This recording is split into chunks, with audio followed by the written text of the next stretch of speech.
months.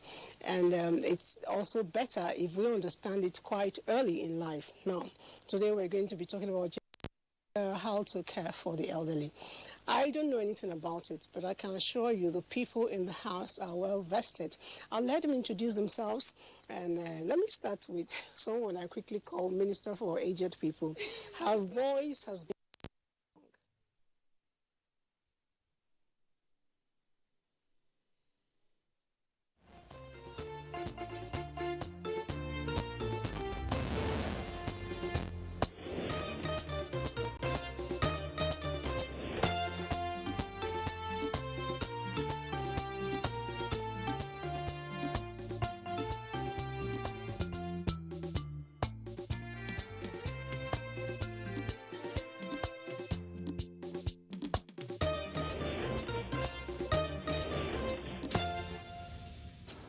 Finally, the day has come for the people of Anambra State who are eligible to vote to step out of their homes to their various polling units to perform their civic duties. No doubt, the build-up to today was characterized by anxiety and tension as to the possibility of holding the election. This apprehension was due to insecurity challenges in the southeast, particularly in Anambra State, where INEC offices were attacked, electoral materials destroyed, and in some cases with casualties. A determined INEC insists that the election must hold as scheduled. And to provide adequate security for hitch-free polls, the Nigerian police deployed more than 34,000 officers and men, in addition to personnel from other security agencies, to deal with any security threats. This development has provided some level of confidence for more than 2.5 million Anambrarians to go to the polls to discharge their civic duty in the 5,640 polling units in the 21 local government areas of the state. Political analysts describe this year's off-cycle governorship election in Anambra State as an unusual circumstance in view of the violence witnessed in the build-up to the election. As a way to enhance the integrity of the process, the Electoral Management Body is introducing a bimodal voter accreditation system called BVAS. So as eligible voters step out to cast their ballots, how would the BVAS facilitate the transparency and quality of the election? To what extent would mass deployment of security personnel encourage voters to come out en masse to discharge their franchise? Answers to these and more questions soon as we open Anambra Decide Studios for discussion. Analysis and reports on happenings in Anambra State will also come your way with our reporters live on ground. And you know that the Nigerian Television Authority, Africa's largest television network, is there to give you all the details and the actualities as they unfold. Let me first welcome our guest in the studio. He is Mr. Victor Aluko, Director, Voter Education and Publicity of the Independent National Electoral Commission, INEC. Thank you for coming. Thank you. And I can see the cap is there already. You're in the mood. That's it. All right, I have a colleague, of course, getting ready to tell us exactly what is happening in Anambra State. Ekene Undulue, if you are ready for me from the registration center out there in Oka, please, you can tell us exactly what is happening. Okay, thank you, Fisayo. I'm in Njikoka local government right now. This is Enugu Ward 2 with 13 polling units. Earlier, I was at the local government headquarters where I saw materials being deployed to the registration areas. From the registration areas, materials have been deployed to the polling units. Everything is set. They are setting up. This place has 13 polling units. So they are setting up, they are about setting up the voting materials for voting to commence. Actually, voting will commence by 8:30 and we end at 2:30. Security personnel are around here, so everything is in line from what I can observe. All right, have you spoken to some of the officials who can see some, corps members from the National Youth Service Corps there, and of course some INEC officials as well? Did they get there on time, of course? And then what's the mood like generally? You know, there's been some kind of, trepidation, especially from Anambrarians in diaspora and the ones in other parts of the country as far as this the conduct of this election and this exercise is concerned. So what's the mood like generally, apart from the arrival of materials? Okay, the mood in town is that of calmness. From yesterday when we were moving around, patrol teams were all over the place. The Anambra has been dominated by security officers. Every 3 minutes you see patrol vans pass. So there's this sense of security, and the voters have expressed willingness to come to cast their ballots. But right now, we can't see voters because there is still time. Like I said earlier, voting will commence by 8:30. So the voters are yet to arrive. All right, we'll still be on you as so that you can begin to update us as events unfold there. But in terms of you and your colleagues, in terms of the media generally, has it been easy going about your duties there, especially as you are saying that we have a lot of security personnel on ground? Has it been easy going about town and going about your duties, getting us some of these reactions? Okay, for the media, we've been given unfettered access. We've been given unfettered access. There is no form of intimidation, or there is nobody stopping us from doing our job. We move around freely. It's been free so far. All right, thank you very much. Ekene Ndulue is our colleague right there, and we have quite a number of staff getting ready to, get the ambience and let us also know exactly, what is happening out there in Anambra State. The expectation is quite high. We will be giving you a lot of, reactions from different parts of Anambra State. We would also be speaking with analysts, security personnel, as well as, voters who will come to cast their ballots, as well as INEC officials to give us a sense of what is happening in Anambra State. We will also, of course, be live to the INEC office there in Oka. We will also get you reactions from perhaps the biggest city in Anambra State, to Onitsha, where a lot of people believe a lot of votes will be coming from. That axis will be also getting you reactions from places like Nnewi as well. Our colleagues right on ground to throughout the day to give you exactly the ambience from Anambra State there. Let's quickly take a report on the polls. Let's quickly look at women in politics in that axis, and are they ready to contribute their significant input in the polls? I understand that is not ready, but we also have reports on the impact and strength of Anambra governance in the past. So we'll be giving you all that in the course of our transmission today, and as you well know, we'll also be there when results begin to come up from different parts of the. Let's take a short break. When we return, we will set sail with our guests.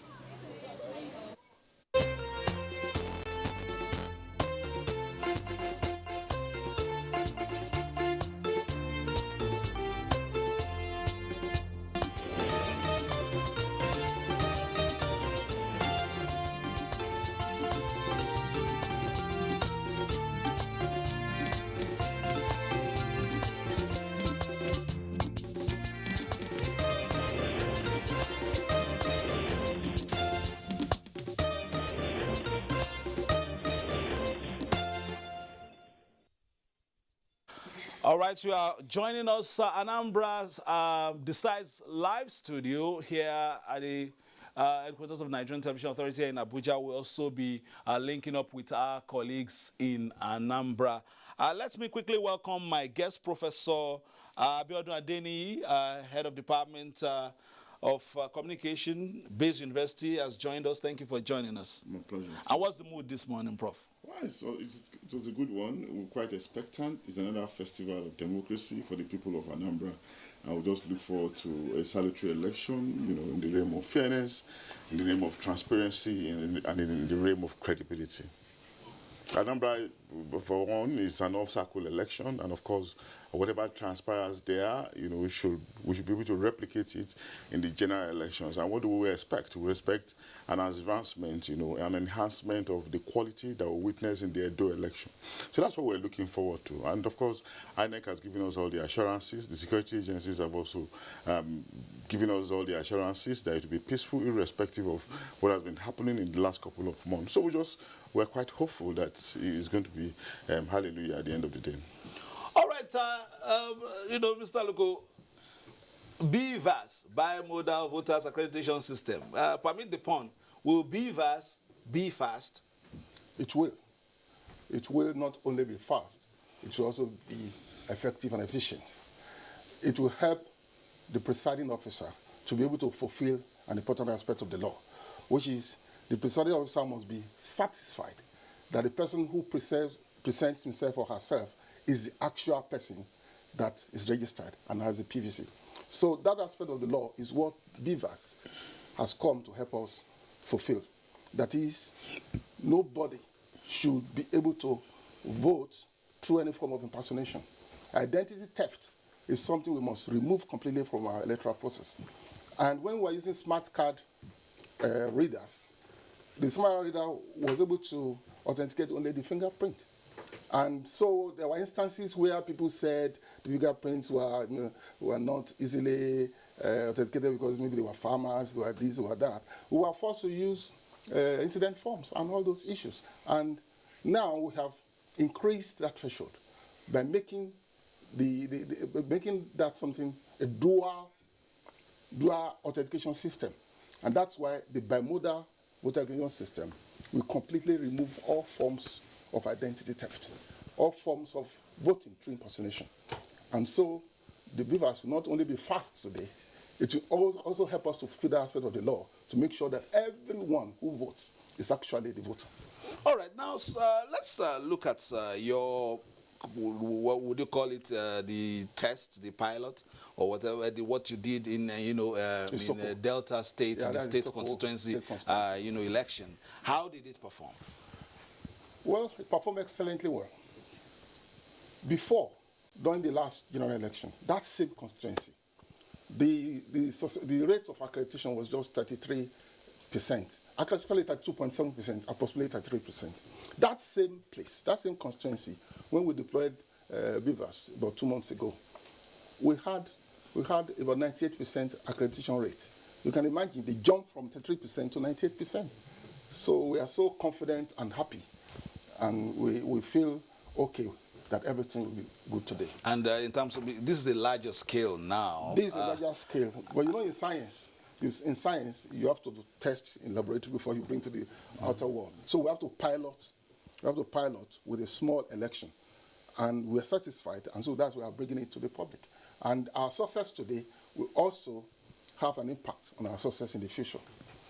Okay, let's come to Doc. You've seen or heard at least some of the misgivings coming to this election, some of the issues of insecurity and all that. Could that test the voters in terms of the willingness to even come out and brave the political weather, so to speak?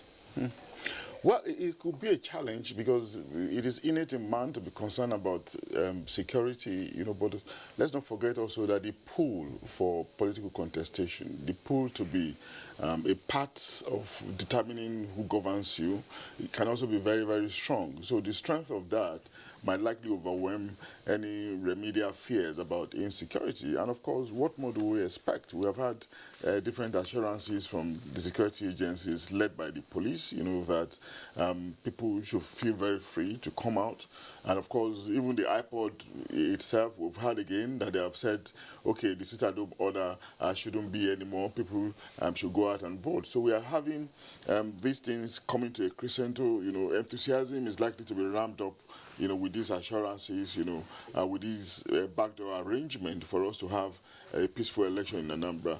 So it might be a challenge, but I don't see it being an impediment to the actual electioneering process. And of course, it's also very helpful for citizens to realize that whether or not they come out, whatever the number that INEC can record, INEC will declare the result on the basis of the number they have at hand. But at the end of the day, it's not also good for us because we're in a representational democracy, a constitutional democracy. We want as many people as possible to be involved in the decision-making process. Disenfranchisement on the ground of voluntary disenfranchisement is not something that we should encourage. So citizens will have to be mindful of that as well, knowing that their voice matter, in the decision, in deciding who will rule them in the next 4 years, as the case could be. All right, sir. So let me stay with you because INEC is the umpire, so they might not want to know much about this. There's definitely going to be a new governor in Anambra State. Yeah. So does that,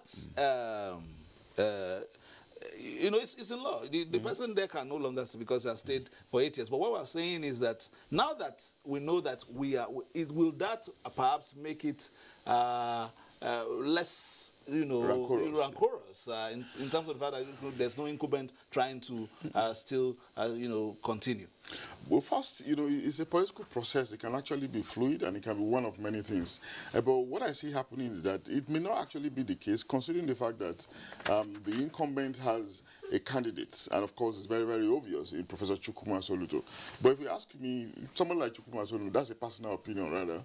I rather want him to be vying for the presidency of this country, given his pedigree and all of that. But he has made that sacrifice to be governor of Anambra State. I would have wanted him to leave it for a younger person, permit me my opinion, like Valentine Ozigbo. But be that as it may, I don't expect that, the fact that the incumbent governor is supportive of Soludo, I don't expect that it will rub off, on the process, be given the strength and the might of the umpires. First INEC, then the security agencies, and of course the citizens. There's an extent to which we think we can influence citizens, because they most of the time they have the mind of their own. It is all of them that can be swayed by pretenses, by handouts. Some of them still go ahead to express their minds. But what we'll be looking forward to is an advance, is an improvement on our experience in Edo, and in Ondo. In Edo, for instance, INEC gain a lot of credibility for the deployment of technology, instantaneous rendition of results. And in the Ondo too, the focus that time was not necessarily on INEC, but it was on the fact that the election was largely influenced through handouts, and pretenses. We do not expect those to happen, even though we have seen semblances of it. But we just hope that there will be some greater level of improvement this time, considering the examples we always make of obstacle elections, because those ones are pedestals to how we're going to measure the general elections. All right, let me just say quickly at this time, and that was our professor's observation. The other professor too is vying for a position. It's his right, to want that. So we leave that for the electorate. Yes, but let's come back to INEC. You've deployed men and materials. Yes. What's the feedback like, especially when you look at the ad hoc staff who have been helping you through this process? Youth Corps members from the National Youth Service Corps, always there, prompt, neat, and ready to, brave, whatever the vagaries of, whichever state is, conducting elections. How is the feedback like on the field before you came into the studio? Thank you. The feedback is encouraging, and I can say satisfactory. Right now, we have deployed almost 26,000 ad hoc staff. Currently, at this time, they are in our racks. We call it registration area centers within the registration areas, or the one people call wards. Most of them now are beginning to move to their polling units. So youth corpers, other persons, our staff, supervisors, presiding officers, the report we are getting is encouraging. We have what we call massive deployment of persons. We don't really have problems that can impact negatively on the system. So we are satisfied with what we are seeing, And we believe the election will be hitch-free. It will be successful. As I said, currently, in all the 326 registration areas where we have racks, they're all there. Most of them are moving. And you know the scenario. It was shown on your screen the other time. You see, people are receiving their materials from the supervising presiding officers. That is, the presiding officers are receiving materials, and many of them are beginning to move. All logistic arrangements have been made, and we believe that all we have planned for, all INEC's planning for election manifests on election day. Everything is to make sure that election day is successful, is okay, that there is hitch-free, there are no problems, and the voter is able to exercise his franchise. So the reports we're getting from the field, the reports are encouraging. The reports are satisfactory, and we're encouraging the people of Anambra at this particular period. Those who have not woken up should wake up, take their ballot, take their PVCs, that's permanent voters cards, and get ready to move to the polling units where they registered to exercise their franchise. INEC has done all it should do. All the 14 items on the timetable, when we release the timetable earlier in the year, the last item is for today, which is deployment to the field and voting and collation of results and then eventual declaration. All right, let's stay with you. Our reporter Kanandului was speaking earlier. I was talking about the fact that voting should open at 8:30 and perhaps about 2:30, expecting it to close. But in case of maybe one or two logistical challenges, I understand that we have some villages also on the banks of the Niger and all that. For one reason or the other, what are the flexibility that we can have in terms of schedule that you can perhaps extend it to? I wouldn't talk about extension now. We're just starting. We have riverine areas: Anambra East, Anambra West, Ogbaro. We have some wards there in the riverine areas. But in all these places, we also have boats. We've hired enough boats to be able to move our materials, and the voters there, they live there. So they should also be able to move out in time, get to the polling units and vote. So we don't envisage any form of extension now.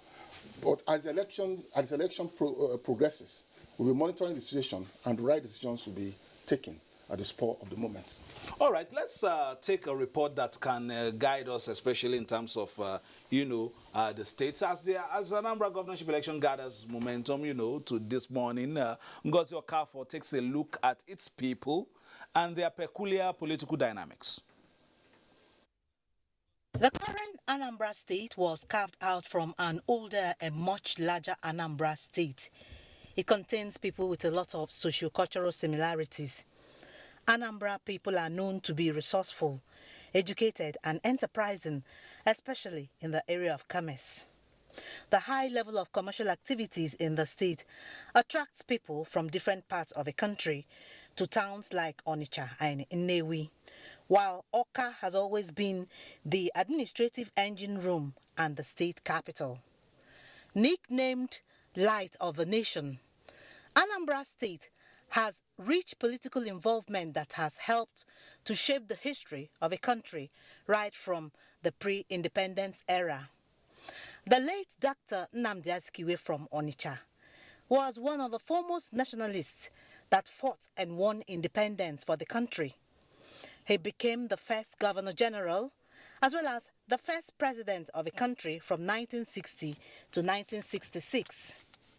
The state has also produced 3 Senate presidents, Dr. Nnamdi Azikiwe, Nwafor Orizu, and Dr. Chuba Okadibo, while 2 speakers of the House of Representatives, the late Chief Edwin Umezuoke and Chief Agunwa Anekwe, all of Anambra extraction. In 2007, Anambra State again reshaped the electoral system in the country that brought about the off-season governorship elections in the country following a legal action instituted by a former governor of Anambra State, Mr. Peter Obi, where the Supreme Court ruled that the tenure of a governor of a state shall commence from the day he is sworn in.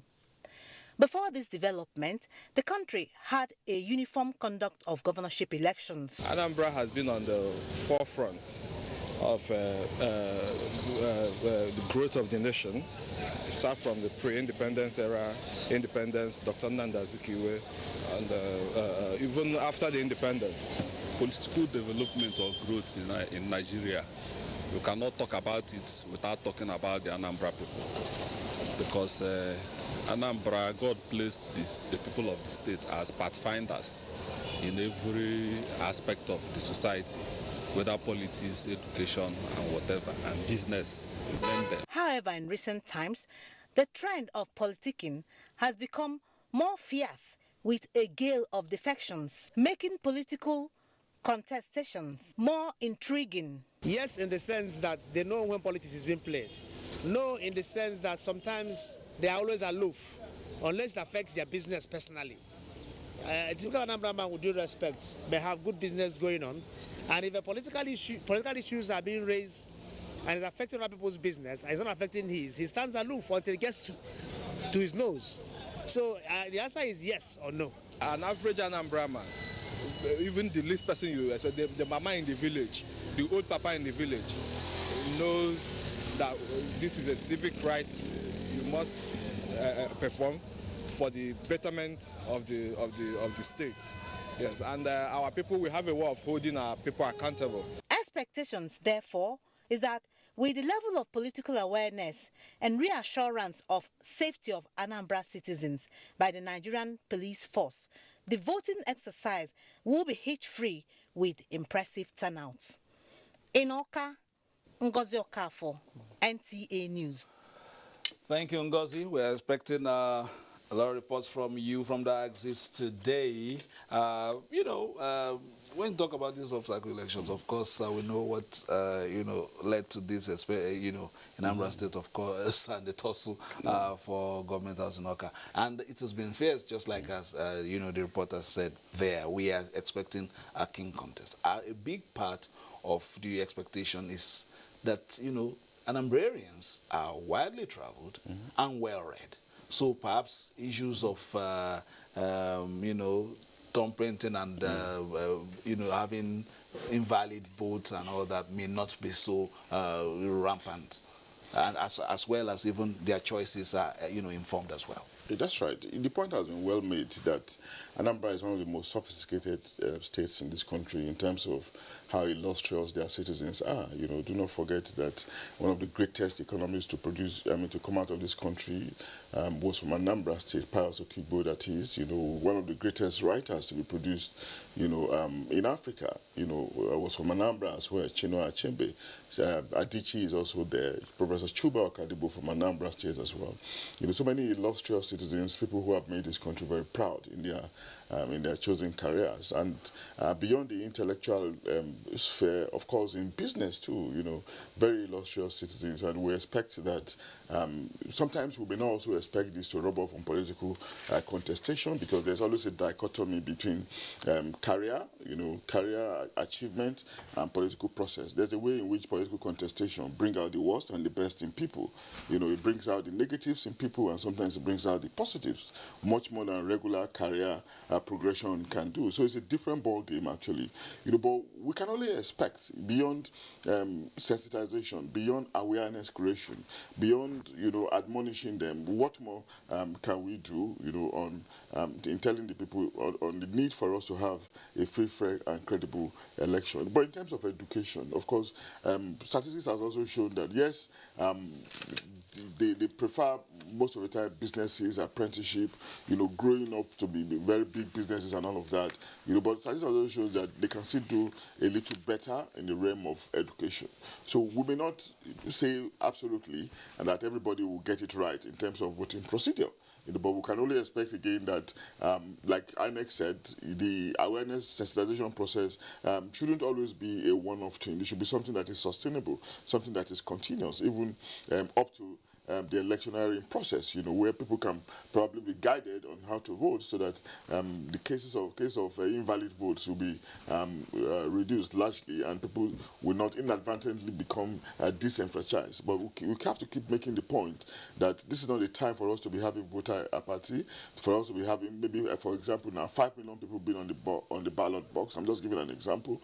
And you're having been registered, and you're having maybe 2 million or 1 million actually voting. It's not representative enough. No, and that's not how we want our democracy to work. We want a situation where we'll have a maximum number of people voting, consistent with the number that probably register, because resources have been deployed towards the production of these materials, and of course the materials are meant for the citizens, and citizens should ordinarily take advantage of it. It's something that we need to do in line with the growing democracy, and when a democracy is growing, consciousness should also be integral to it. It's not just enough for us to be celebrating the relative longevity of our democracy and living out the consciousness of the people, and it leads us again to the question of the monetization or commodification of the process. This we have seen in recent time, even in the Anambra election. That's another area that needs to be focused on. We've been talking about it in the last couple of years, but we still see it manifesting. That's another focus, maybe another campaign theme, another beyond voter education. There's also the theme of cultural or ethical reorientation, so that people will understand that, giving out your vote, shouldn't be because of some gratification, momentary gratification that will not be sustainable. All right, let me break Prof's grammar down a little for the voters, so that what Prof is saying is that don't stay home and then the governor is elected, you complain after. And this has been recurring across the country. When you now have one or two things to talk about, you come out and then protest after some years. But why not be a part of the process and be a part of the choices being made in your domain? And Prof equally made another very germane point that goes to you directly, Director of Voter Education and Publicity. Apart from the technicalities, don't vote here, this is where you put your fingerprints and all that. What about the issues of the moral aspect of it as well? Does it go as part of your package when you are educating the voters that 4,000 simply means 1,000 for each year that the person will be in charge? If they pay you 4,000 or 5,000, whatever it is, to come and vote for a particular candidate, that simply means that you have sold a year for 1,000. Well, it all exists in the realm of good conscience, voting according to good conscience.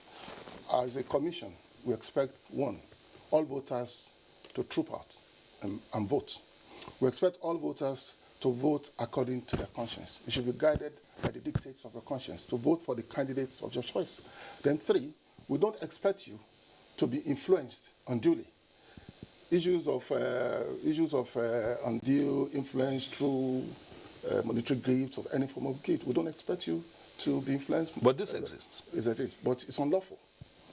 And so in all our voter education, publicity activities, we try to encourage the people to shun all those negative vices, all those issues, and face the fundamentals. That is, vote for the candidate you want to vote for, the candidate you believe is the best candidate, the person you want as your governor.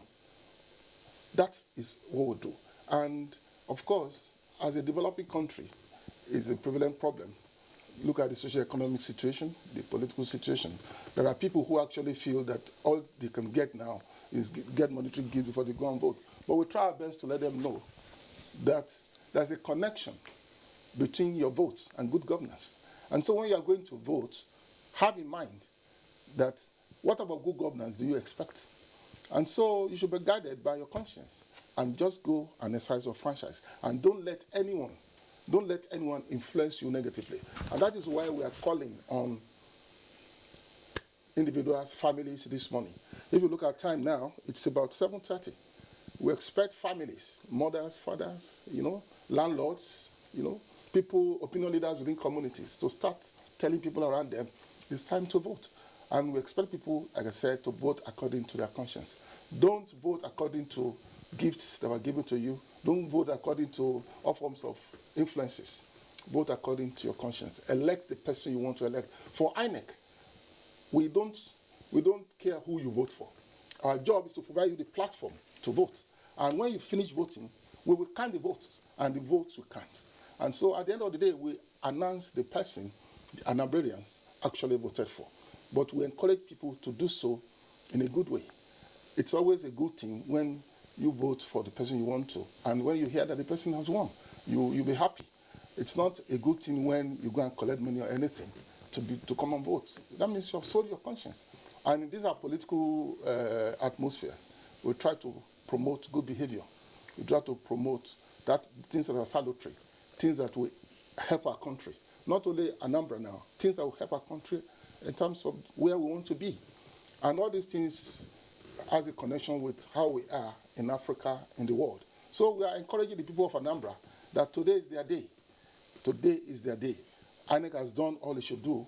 We provided the platform. Security agencies are doing what they should do. They've deployed massively. It's time for them to come out and vote according to their good conscience. And when we talk about governance, our correspondent chronicles the impact of successive governments in Anambra State, just as the citizenry has been bearing their minds on what is expected of the new administration as they go to the polls to elect a new governor.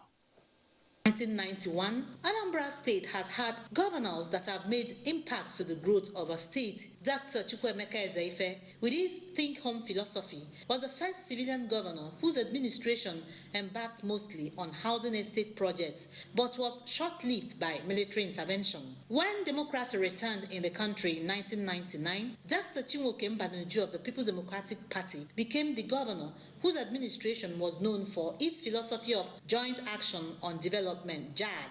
He was also said to have introduced the unorthodox security outfits known as the Bakassi Boys to checkmate crime amidst criticism of human rights violation. Protracted industrial actions and closure of schools were some of the reasons that denied him a return ticket in 2003. The PDP's Dr. Chris Ngige's regime then was known for its aggressive road construction, as he also initiated moves for handover of schools to the mission and made payment of workers a top priority. His administration was, however, short-lived by protracted election litigations that terminated his government in 2006. Mr. Peter Obi, who became governor under the All Progressives Grand Alliance ABGA, came up with a program tagged Anambra Integrated Development Strategy, ANITS. Amongst his achievements were massive construction of road networks, regular payments of salaries, pension and gratuity, while schools were officially returned to the mission under Peter Obi's administration when the state slogan changed from Home for All to Light of a Nation. With incessant political distractions, including impeachment and conduct of an improper election in 2007 by INEC, Dem Veji Etiaba and Dr. Andioba governed the state in the interim. Having been reinstated by the Supreme Court after an illegal impeachment, Obi handed over to Willie Obiano of the All Progressives Grand Alliance ABGA in 2004. With some achievements to his credit, including a relative firm security architecture in the state, Community Choose Your Project program, the construction of flyovers and cargo airports, Governor Obiano was fondly called the Alert Governor for his prompt payment of workers' salaries, among other welfare packages, despite some grey areas in his administration like neglect of deplorable roads. What then do the people need from the next governor? But all in all, when you come to the issue of corruption, the issue of initiative as to what the masses actually needs, they have not fared so well. Should consider the youth in terms of job opportunity. The leader that have capacity. Expectation, therefore, is that whoever becomes the governor should live up to his campaign promises by running people-oriented programs and take the state to greater heights. In Oka, Ngozi Okafor, NTA News. Many thanks again from Ngozi Okafor, scorecard for some of the, successive governments in Anambra State. And again, examination papers have been set today. INEC has produced the papers. It's now for the citizens to mark the papers for the candidates, and they will get the result in the course of this weekend. Prof. Abiodun Adeni is right here as a lecturer. He understands about a lot about exam sheets and you know, marking the scripts. Yeah. The electorate will be marking some scripts today. The candidates have gone to the podium. They have danced. They have told Anambrarians what they would do. But it's time for Anambrarians now to come and tick and mark and perhaps ask for the seat. Yeah, obviously, if that's going to be the case at the end of the day. But I think we should also give credit to the contestants, you know, because they've done the best they could do. They participated in debates. They've gone around local governments, around wards, like they keep telling us, or like we keep hearing in the media. And of course, we've had them articulated, you know, with the many problems of Anambra State and how they will take development further from what the outgoing governor and the previous governors have done, really. You know, so you could see a good understanding of the problem of a state, and it's consistent with the fact that development is processual.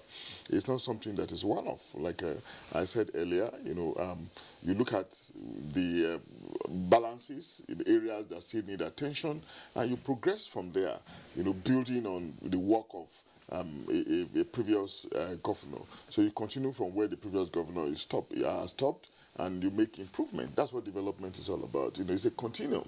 You know, it's not a one-off thing. So that's what we expect the new governor to come and do. But the contestants, like I said, have done their best. The onus is now on the citizens, on the electorates and Anambra electorates, to also do their own, you know, by coming out en masse, you know, and voting conscientiously, away from influences, you know, influences that may amount to nothing. But from what I've seen in Anambra, it's very easy for us to say, from among the contestants, in fairness to others, maybe between 2, 3, 4 of them will be the front runners. It's very obvious. So what it means is that to a very large extent too, Anambra electorates are very conscious people. You know, they're people that you cannot take for granted. And if you look at their history, their recent political history after the dawn of democracy in 1999, it's been one of agitation, you know, one of vociferous contestation, as exemplified, you know, in the struggles of Peter Obi, for instance, not just through the ballot, but through the courts. And his fights have gone, his advocacies have gone a long way in deepening our electoral jurisdiction. Anambra is the first, if not the first, off-cycle election state that we're going to have. And to that extent, it has set some very good precedents, you know, in deepening our jurisdiction. So there are lots of lessons that Anambra has offered to the rest to the rest of us, as citizens of this country. But we also want them to go further in this election by offering more lessons, so that through giving us a free, fair, credible election, one that is rancor-free, you know, one that at the end of the day we wouldn't say it has been interrupted, you know, by IPOB, you know, or by shootings, by unknown gunmen, etc., etc. You know, because what we need to do as a country now is to consolidate our democracy, because it's actually the right way to go, no matter how we look at it. A lot of people will say, you know, Prof, you know, that the potentials in Anambra is limitless. We've spoken about, you know, the dexterity of the citizens in different fields, you know, of endeavor, commerce, you know, nature, you know, and most especially, you know, the natural talent of the Anambra youth, especially in the automotive industry, when Nnewi has become, you know, a hub and the value chain well established. Now, we've seen, you know, a situation where, you know, we make promises and all that. But in the last few weeks running to this election, what we have seen is that we've seen a lot of, you know, defections across party lines. Does that have a way of confusing perhaps the voter when you don't even know where this person is again, because the last time you spoke with him is somewhere else, and all of a sudden again you've seen him perhaps on TV or on radio saying something else? Does that have a way of influencing, you know, negatively impacting on followers, so to speak? Yeah, to some extent, it can actually be very disturbing, you know, when you cannot fix people on the basis of ideology, on the basis of value. People are like the desert sands that is at the vagaries of the wind. It can actually happen. Over little inducement, they move. And that's a hallmark, the downside of our democracy, where we are less ideological, we're more disposed to influences, monetary or material influences, presumably though.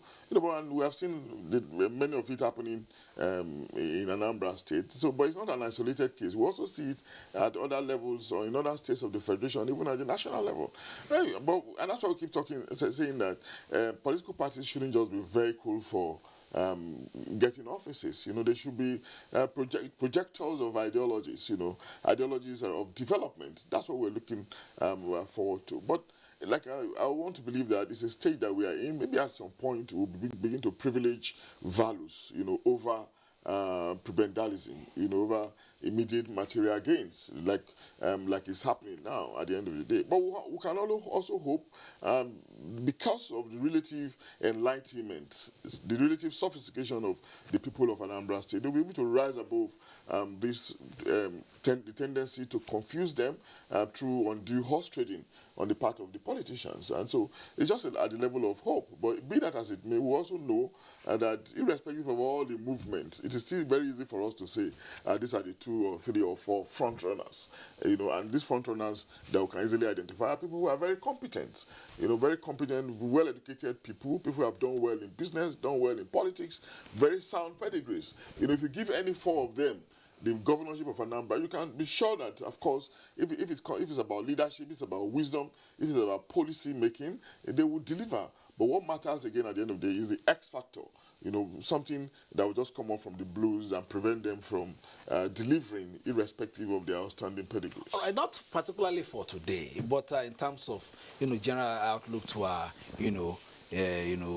political, class and, our democracy generally. We've seen the situation where individuals move and people move with them, their followers and all that. Are we looking in the direction where we could perhaps even begin to make space for issues like independent candidacy, since it may not necessarily be along ideological lines that these allegiances are being formed? Can we begin to look at the individual, for instance, in our future discourse on our democratic, existence? That's for the parliament to do. Currently, the law doesn't allow it. And if the National Assembly feels they should allow individual candidates, that's independent candidates, I think, for me, it's neither here nor there. For us in INEC, we work according to the dictates of the Constitution and the Act. But what I'm saying is, if the Parliament, that is National Assembly, if they insert that one in the amendments they're currently handling, for INEC, we put those candidates on the ballot. All right. And of course, Nigerians will have opportunity to vote for them. And for those who don't want to join political parties, it will be a good way to also contest for positions, elected positions. It will broaden the sphere of our democracy. But for us in INEC, it depends on what the Parliament wants to do. You want us to print out the sheets. I want us to print out the sheets. All right, let's quickly join Ekene Undulue. Move to another spot now. Ekene, where are you exactly, and tell us exactly what's happening there. Okay, Fisayo, I'm in Amwabia 1. This is Oka South local government area. This place is a rack with 3 polling units. And from what I've observed, all the materials have arrived here. The staff are ready. And the voters are already sitting and milling around, waiting for 8:30 when they can start casting their ballots.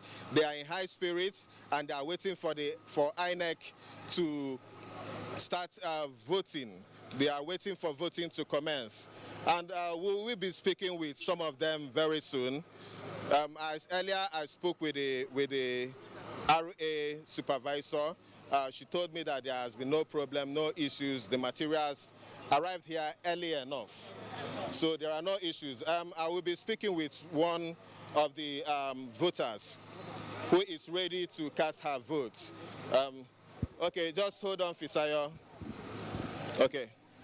Hello, good morning, ma'am. Good morning. Okay, please tell us your name. My name is Mrs. Ebele Okafo. Okay, tell us, how prepared are you for this election? Oh, we are very, very prepared. I'm here in Amobia, Ward 1. Yes, Council, Community Primary School Amobia. We're very, very prepared for this election.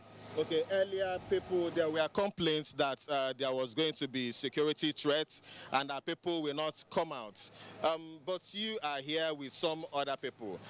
Yes, we heard that before, but later people they're coming out freely. They're even happy to come and vote. So there's no threat. There's no threat of police here. We have policemen here, but they're just staying calm. There's no problem here. Everywhere is calm, too calm. Okay, have you seen the INEC officials arrive here with their materials? Tell us, has there been any issue with the officials? No, there's no problem. We've seen them, they're all here. At least we have about 4 booths here, 4 police, and they're all here now. Okay, thank you very much. Thank you very much, man. Okay, Fisayo, that was one of the voters, Mrs. Ebele. She is ready to cast her vote, and so are many others who are waiting for 8:30 when voting will commence. Thank you very much, Ekene. You know, I liked your discussion with her, a very determined voter. She's been there bright and early to be a part of it. She didn't need too much motivation from the Department of Publicity and Voter Education. She was right there already, excited to cast her ballots. My colleague in Oka is standing by. We have a studio there. Mia Ogidi, we would join him as soon as possible so that he can give us, the ambience in Oka as well and let us know exactly what is happening there. But we will want to ask a few questions concerning these new polling centers. What are we expecting to see? They are fresh completely, so we are going to see, are people being moved there, or you just vote, you go and check if your name is there? How will that work, the new polling centers? Actually, there are 5,720 polling units in the state, but we announced that we are not deploying to 86 because voters were not allotted to them. 86, which means we are deploying to 5,634 units. And those are the ones existing before, or we had some new recalibrations as well? No, there were old polling units, but you had polling units that had voting centers. So when we were trying to improve access to voting, when we were working on the polling units, those voting centers became polling units, and we were able to move them to places that were near people. And we expect that the voting in this place should be okay. As I said, we told the people of Anambra that allotment was not made for 86 units out of the 5,720. That is, we will be deployed to only 5,734. So the people, they know. And we expect that in everywhere we are deploying to, people will be able to vote freely. It was the expansion in the polling units issue was just to ensure that people are able to vote seamlessly. That is, make the polling units nearer to the people. People don't have to be too many in a place. You reduce crowding, you reduce tension, and you make it easy for both the voter, the INEC official, and the security man. All right, that's why I'm moving very close to, for voting to begin at the different units. I just want to give you an opportunity to go through the expectations, what you expect the voter to do once he arrives at the polling center. Just for perhaps if there's somebody in Onitsha or Nnewi or Oka now just standing up, about to go out of his house, what should he be doing? What should he do once he gets to the polling center? The procedure is so easy, so easy. As a voter, the first thing is take your PVC. Go to the polling unit where you registered. Don't go to the place without your PVC. Some people may forget that PVC, so we emphasize, take your PVC. It's your PVC that meets you to the polling unit. When you get to the polling unit, you will meet our official, an assistant presiding officer, who will actually check if that card belongs to that unit. That is, to be sure you're in the right place. Then after that, you meet our official again, who will do what we call authentication. That is authentication. using the BVAS equipment. That is going to put the PVC, is going to scan the PVC with the BVAS equipment. Yes, your fingerprint will pop up, will authenticate that. If your fingerprint is authenticated, there's no need to go to the next step, which is to check your face, authenticate your face. That means you are the voter. If the fingerprint is not authenticated, if there's a problem with it, we do facial authentication.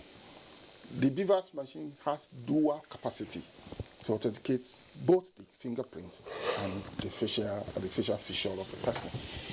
So once the authentication happens, then that means you are the person, you are the real voter, you are the owner of that card.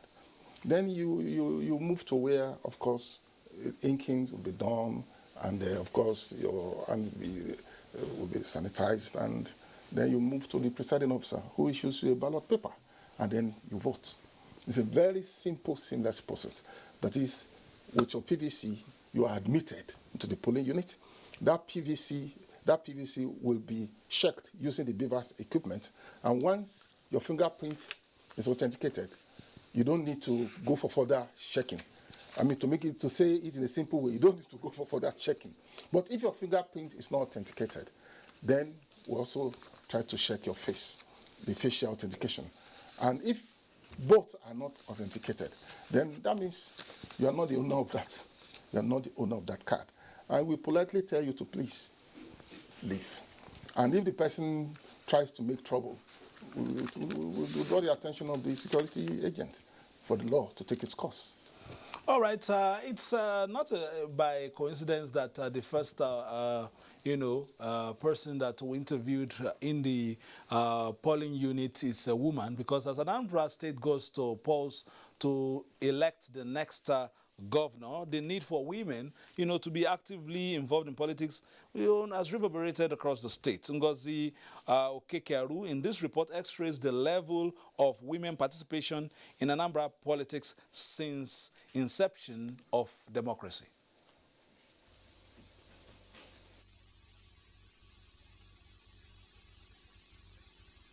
In the corridors of power, this development attracts mixed feelings from residents who spoke on why women in the state have not been pulling their weight politically since the creation of the state in 1991. I believe that both at the federal, the state and local government level, that we've not been getting it right. There is need for women to participate in politics because we are the people that are supposed to be talking about issues concerning us. Anambra is alive and conscious to the very essence of women. And they know equally that women have capacity. They have a lot of ability to absorb shock because of what they do at the domestic level. People may think it's not been very bad and it's been getting better by the day. Our society, our traditional society, seemed to forbid women from doing certain things that they thought were the exclusive preserves of men. The state made history with Dame Vijay Tiaba as the first female governor in Nigeria in 2006, while Senator Joy Emodi was first elected senator for the Anambra North Senatorial District. Presently, the state has two serving female senators, Stella Odua of the APC representing Anambra North and Senator Uche Kunife of the PDP representing Anambra Central. And in the House of Representatives, Linda Chubi-Bazu representing Onitsha North and South Federal Constituency, while Beverly Nkemdiche-Bazu is the only female legislator in the State Assembly. Apart from those few women active in politics, respondents blame marginalization, social and cultural barriers as some challenges that still prevail and account for low women participation in politics, not only in the state, but in Nigeria at large. But there is need. We are learned, we are educated. There is need for us to move out, move ahead, come out and make our voice count in situations affecting us. The challenge impeding the women are the same challenges that impede some men too. And that challenge is the financial aspect of active participation in politics. Politics in Anambra State is very cost effective. You cannot effectively drive a campaign without some good source of funds. And that is the little impediment. But I can assure you that what Anambrarians look forward to is to see a woman that has that capacity, a woman that has the necessary credentials. Once there is such, people will be willing to put in money to drive you. They advocate gender balance in politics and further amendments of the 2010 Electoral Act to encourage 35% affirmative action for women in politics. With available records showing that most women in positions of authority have proven their mettle, respondents say that if given the chance, women can make the desired difference in governance. In Awka, Ngozi Okekaru, NTA News. Thank you, Ngozi. Thank you very much for that report. We will go straight now to Awka. My colleague is there, Mia Ogidi. Mia, how are you? You have been working very hard this week. I was almost expecting a red cap for you this morning, but go ahead. You have not been fully recognized yet.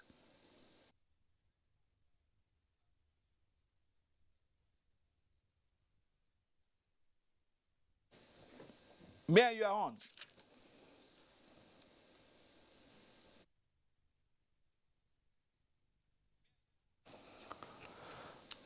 I know Mia Ogidi is right there. I was just chatting you up, Mia. I said you've been working quite hard. So I know Mia Ogidi is right there. I was just. You've been working quite hard. I know Mia Ogidi is right there. I was just. Between 5 a.m. to. You've been working quite hard. With showers of blessings. I know Mia Ogidi is right there. I was just. That there are a few audio challenges there. Once it's resolved, we'll be having Mia Ogidi to tell us exactly what's happening with his guests who will be able to, who are on ground to tell us exactly what's happening. But you're talking about INEC. You know, the umpires upped the game in the past few years, helping that help us to have a view of how the election is unfolding with your result viewing portal. Is there some kind of connection between this BVAS and the portal in terms of giving us updates from the different units? Yes. The BVAS equipment also has the capacity, to help us to project the result at the polling unit to the INEC result view portal. That is when the presiding officer completes his work, when he has filled the result sheet. The BVAS equipment has an inbuilt camera. So he will snap that result, that is, take a picture of it, and then project that result, or transmit that result to the INEC result viewing portal. That portal, it's where the various results from the polling units will be flowing into. And it's open to the public.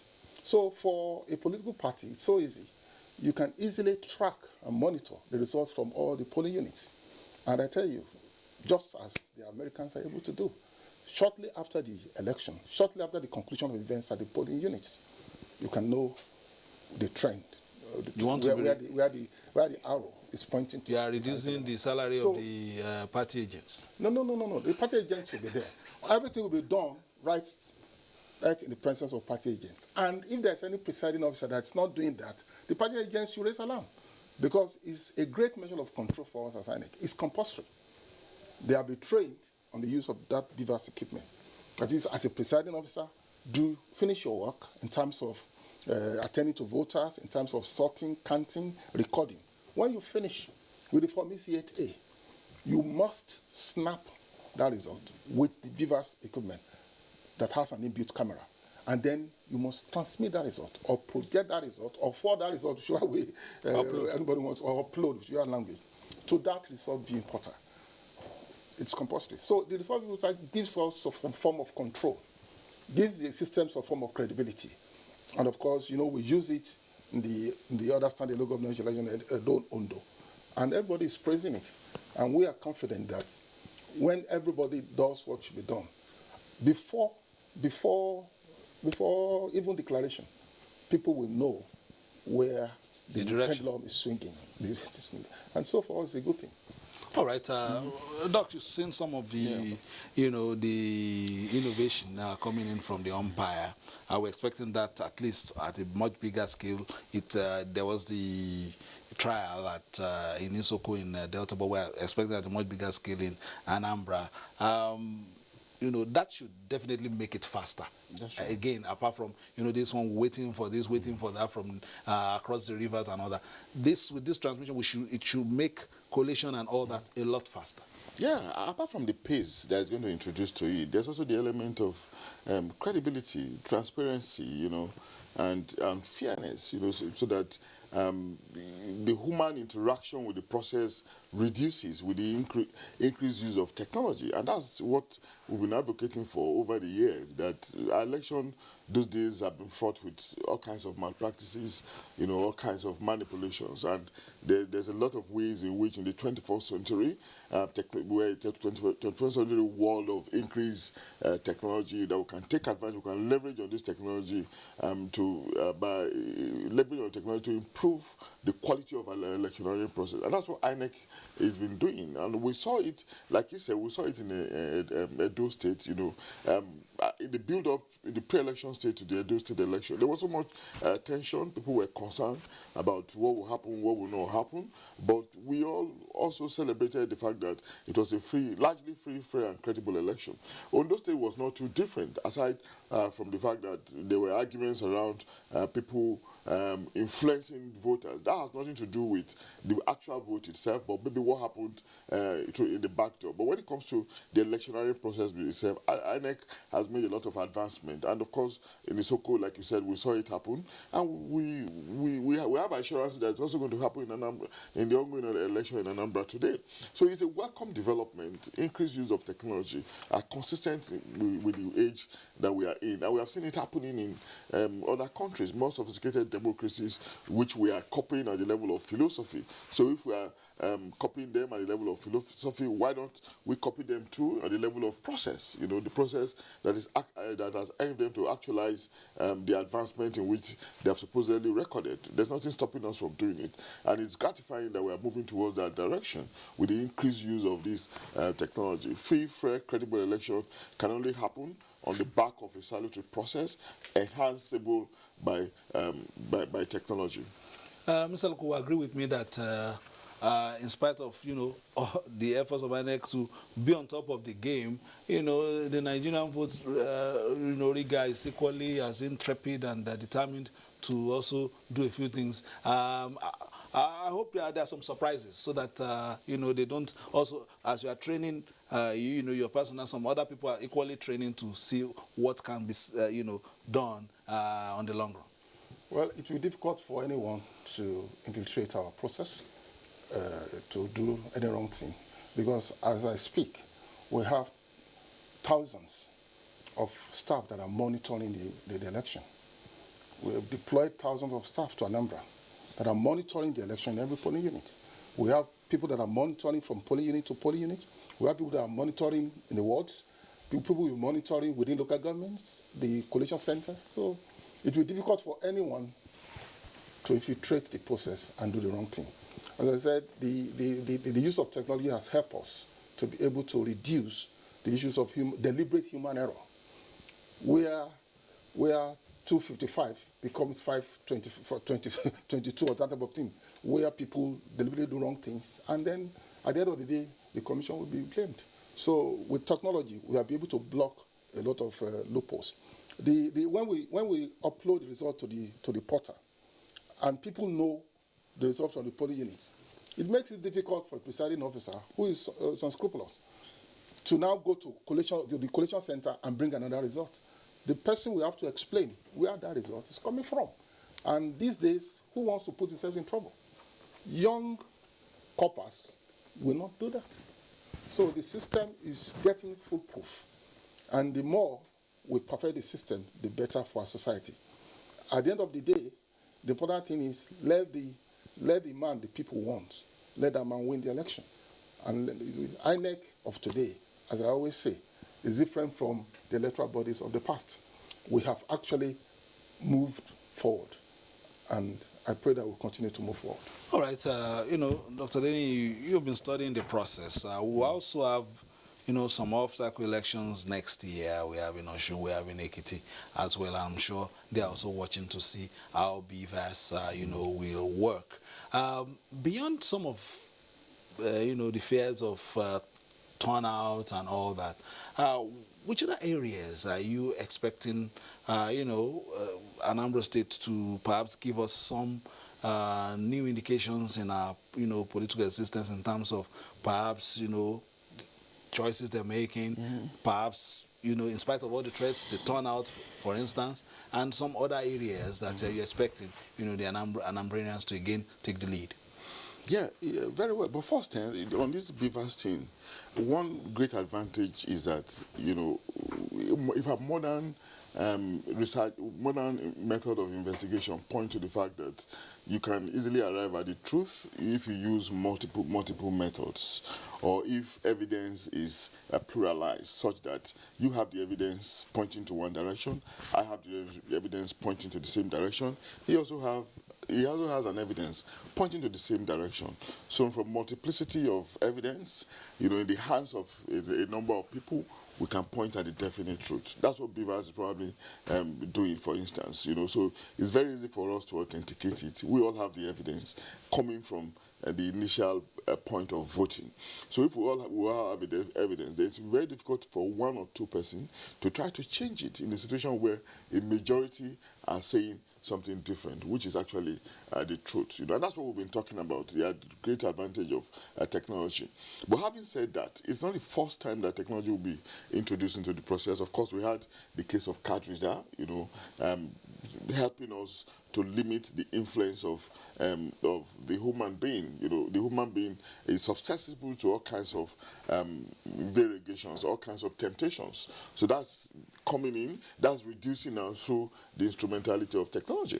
But because technology is increasingly being used, because of the creativity of INEC, so to say, the politicians too are becoming smarter, working on the consciences of electorates ahead of the polling, ahead of voting, by trying to influence them. So that's their only resort now. And that's why with the case of Ondo, or Edo, for instance, we had instantaneous rendition of results, as such that there were less allegations of rigging. But of course the politicians, like we always say, we want to outsmart the process. And the complaint in Ondo was that there was no question about the election being free and fair, but the issue was that people were influenced largely, before the polls. Those were the allegations we had. So you can see the dynamics changing. So in Anambra now, what we expect now is to see that, well, the process is salutary, credible. The technology introduced will not be circumvented. That's one. Then two, we want to see a situation where there will be less allegations of people or of votes being bought openly, as we saw in Ondo. Yeah. So that's the example, the pace that we expect Anambra to set for us. We want to see less interference in the electoral process through technology, as introduced by INEC. We also want to see a situation where there will be less influences, by politicians. We want voters to vote according to their consciences, consistent with the sophistication that I've spoken about, that we can see associated with the average Anambra citizen. Sophistication that have been exemplified in their enterprise, in their being industrious, and in the intellectual heights that ancestors and forebearers, and even contemporary citizens have demonstrated, as people from Anambra State. So we want to see this being exemplified if they are able to give us another, credible poll that despite the build-up in the pre-election stage, despite the tension, despite the machinations of evil men called gunmen, at the end of the day, we're able to have an election that we're all proud of. Let's come to Mr. Oko very briefly before I let you go on. I mean, we'll let go this issue of, the BVAS. In case, maybe, as you have said, maybe it's unlikely, but in the likely situation where there's an equipment malfunction or some kind of vandalism, what do you do? Do we resort to card readers, or what is the next option?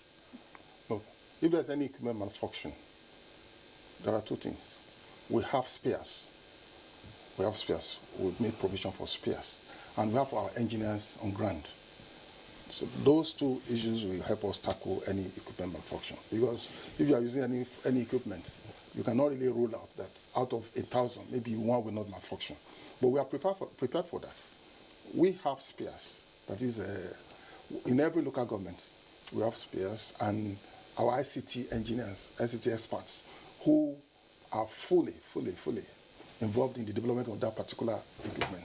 They're all been trained. They have become experts in its use. So if there's any malfunction, it's a matter of the presiding officer notify the supervisors, and immediately our engineers will get to the scene and rectify the problem.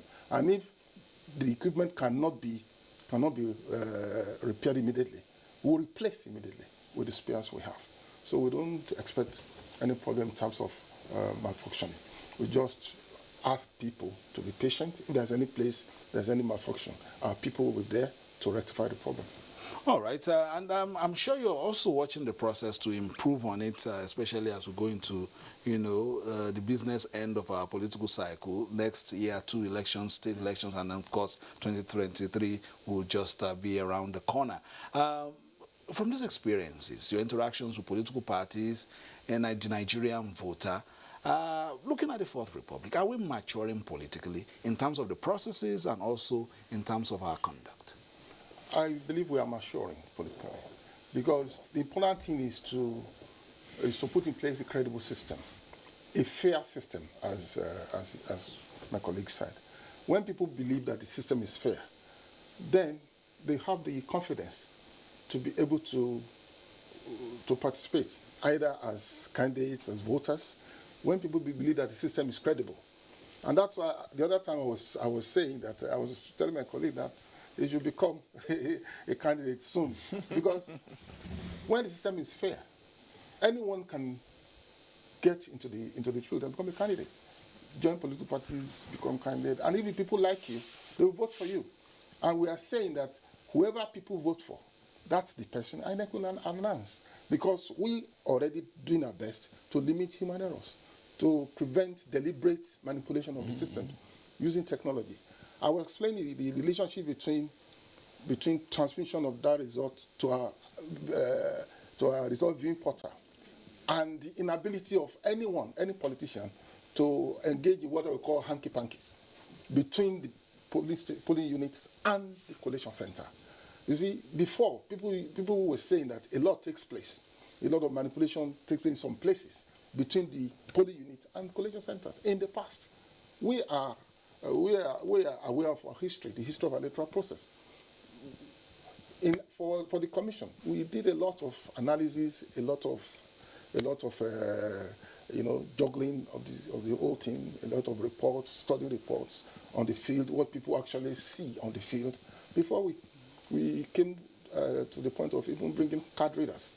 And now we have gone beyond card readers. We're saying instead of authenticating one biometric feature, we are going to authenticate 2 to make more people to be able to vote and to reduce subjective decisions by presiding officers, make it more objective. I told you in the beginning that the law says the presiding officer must be satisfied that the person that is presenting himself or herself is the voter. So we reduce that objective nature, the objective judgment of the presiding officer by bringing more technology, so that if your fingerprint cannot be authenticated and your face cannot be authenticated, then it means you forgot your face at home, and so you are not the person. Even if you are twins, the system will tell us who is who. Let me, commend you for some of the, innovation that you've brought on board. Because if I share a few experiences with you, in the past when some officers were to go to the headquarters and then they said they want to park for fuel, even the voters will give you fuel, go directly to the collation center. Well, let's join Nwabu for Nwoye from Ezinwafo Square in Eziagulu, Oka, for an update. This is Ezinwafo Square, Eziagulu, Oka. The electoral materials have arrived as early as 7 o'clock. The ad hoc staff are waiting for the electorate to commence the exercise at 8 o'clock. But we'll still get back to you. They are still waiting for materials there, but we'll get back to you, of course, to give us an update on that. We also have a special on youth involvement in politics. Once we have that, we'll also let you have that. Professor Denny, you're here. On a day like this, the candidates have done their best. Now is the turn of the electorate. And everybody, they are just like us now, just waiting for voting to start and then results, to begin to come in. Normally, what does it look like in terms of, the mood in the different camps? Is it, some tension or, what normally happens in this situation? Well, we will say they are not human beings if there's no tension. Of course, in any examination, no matter how brilliant you are, no matter how outstanding you are, no matter how confident you are, no matter the level of your preparation, there will be some level of adrenaline in your system. It's a natural thing. It's a biological reaction to what is ahead of you. And we do not expect this not to be the case in the case of the contestants, especially those of them who are very sure that they're going to make some mark. So it's a natural thing, but it's something that move in phases. That move in phase. It will peter out towards dawn when the results start coming out, or where early indications are emerging on the direction of the outcome. And we are also happy that it's not just something that will be determined by one person. If you leave it to any one of them, if they have the power, they might be tempted to influence it, as the case could be, and consistent with what we have seen in our recent history. But this time around, of course, it is not the case. INEC is there, and the process is technology-driven. The security agencies are also there. And of course, they've given us assurances that they're going to do their job with no sense of seriousness. So we just expect that at the end of the day, it's going to be a free, fair, and credible process, including the process also being transparent, because there's a difference between these concepts in the assessment of electioneering process. Transparency is also very, very key to it, beyond it being free, fair, and credible. So we expect all this to happen in Anambra State, but at the end of the day, all the contestants should congratulate themselves. They should salute themselves for their courage. Sometimes it's not about winning, it's about participation. And of course, they've contributed largely to the provision of solution, to expanding our understanding of the Anambra situation. And whoever wins, should be magnanimous in victory, and whoever loses at the end of the day, it's important for them to also, see defeats as not something, as not the end of the world, and that's why it's something that we also need to emphasize in our political contestation, Ordinarily, given what we've been seeing in the past, we expect that there will be a resort to the judiciary. But at the end of the day, where will all this take us to? The tribunalization of the process is something that we should also begin to think less of, because there should be an end to these things, realizing that your primary goal of going into politics or of contesting is not to serve yourself, but to serve the people. And if the direction has gone fairly elsewhere, you should just be matured enough enough to let things be so that there can be peace, and whoever has won, should be able to concentrate on the business of statecraft, So it's an attitudinal thing. It's a kind of reorientation that we need to have, going forward, maybe sometimes in the future. But again, I don't think we have done badly in the last 22 or so years in our democracy. We're still growing, but all we need to do is to continue to look forward rather than backwards, working on the imperfections, because the quality of our democracy in 2021 is much better than the quality in 1999 in all ramifications, especially, through the operations of INEC. So, against that background, you should expect that it will continue to grow, if we are steadfast. All right, so for any nation to remain prosperous, the impact of the youth can only, because we actually have, a large population of youths. The impact of youth cannot be ignored, but we will take that report. I understand that is not already the impact of youths in our polity, but we will, get back to that report very shortly, because it's a large, chunk of voters, talking about almost 60% youth population, and then when you expect them to go out now. So let's take that report on youth participation in politics, especially from the Anambra perspective, and then we'll be back.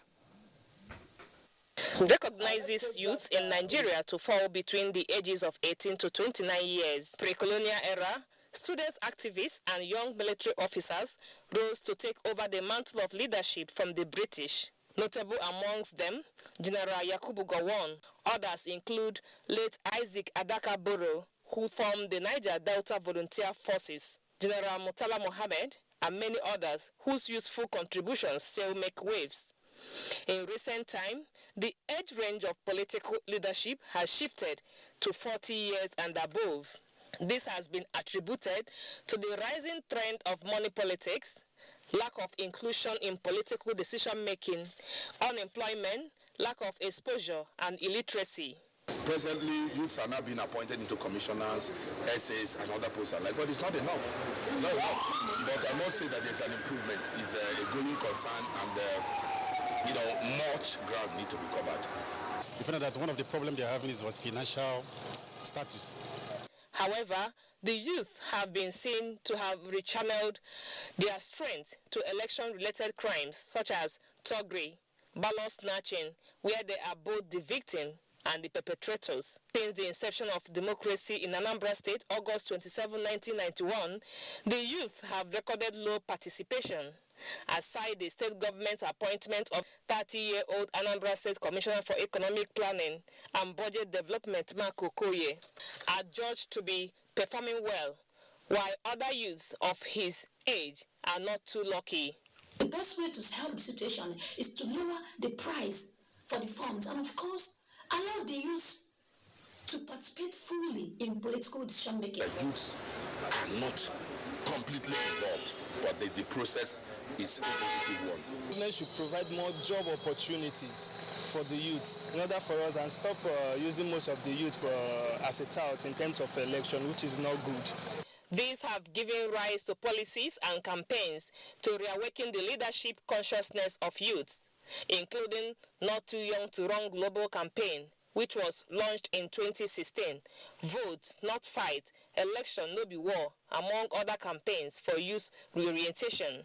They added that for youth to be politically relevant again, they must be fully involved in activism by presenting candidates with people-driven representation and uncompromised prospects for good governance. They should also effect defined changes through active participation in electoral processes. Many are also of the view that youth should stand up against perpetrators of negative acts that make them politically irrelevant, presenting them as societal nuisance. In Oka, Jen Francis Obi, NTA News. Just like I told you earlier, correspondent in Oka in Anambra State, Mia Ogidi is not a mere reporter, is presenter today. Mia, I'm expecting a red cap there for you since you've been working out all week. Tell me about what's happening in Oka this morning, and your guest, I understand, is right there ready to also give us insights on today's election. Tell me about what's happening in Oka. understand is right there, ready to also give us insights. The threats that we received. Welcome to the state where the motto is Light of the Nation. It's the state where the name derives its name from the Anambra River. This morning, between 5 and 6, we had some level of that water in form of a shower from the up, and exactly 6:24, we saw a very beautiful sun rising from the up, and that is quite a sign of peace after the blessings. Welcome to our makeshift studio here in Oka, Anambra State. We have been here for the past 3 days, and the situation has been quite calm, though last night was quite long, because when you are waiting for a much anticipated day like this, you wake up every second to check your time, and it was quite a long one. INEC is fully on ground, and we think the election will be very peaceful. I have in the studio with me a professor of political science, Frank Collins Okafo, who is really, he's at home with what we are doing. He's a political scientist, so he's going to give us some perspective into what we are looking at this morning. And in a matter of a few minutes from now, that is 8:30, the concurrent accreditation and voting will start. So far, we have not had any distress call from our men on the field, and we pray that is sustained throughout the duration of this exercise. Prof, you are welcome to our studio. Thank you very much. I guess you're an indigene, yeah?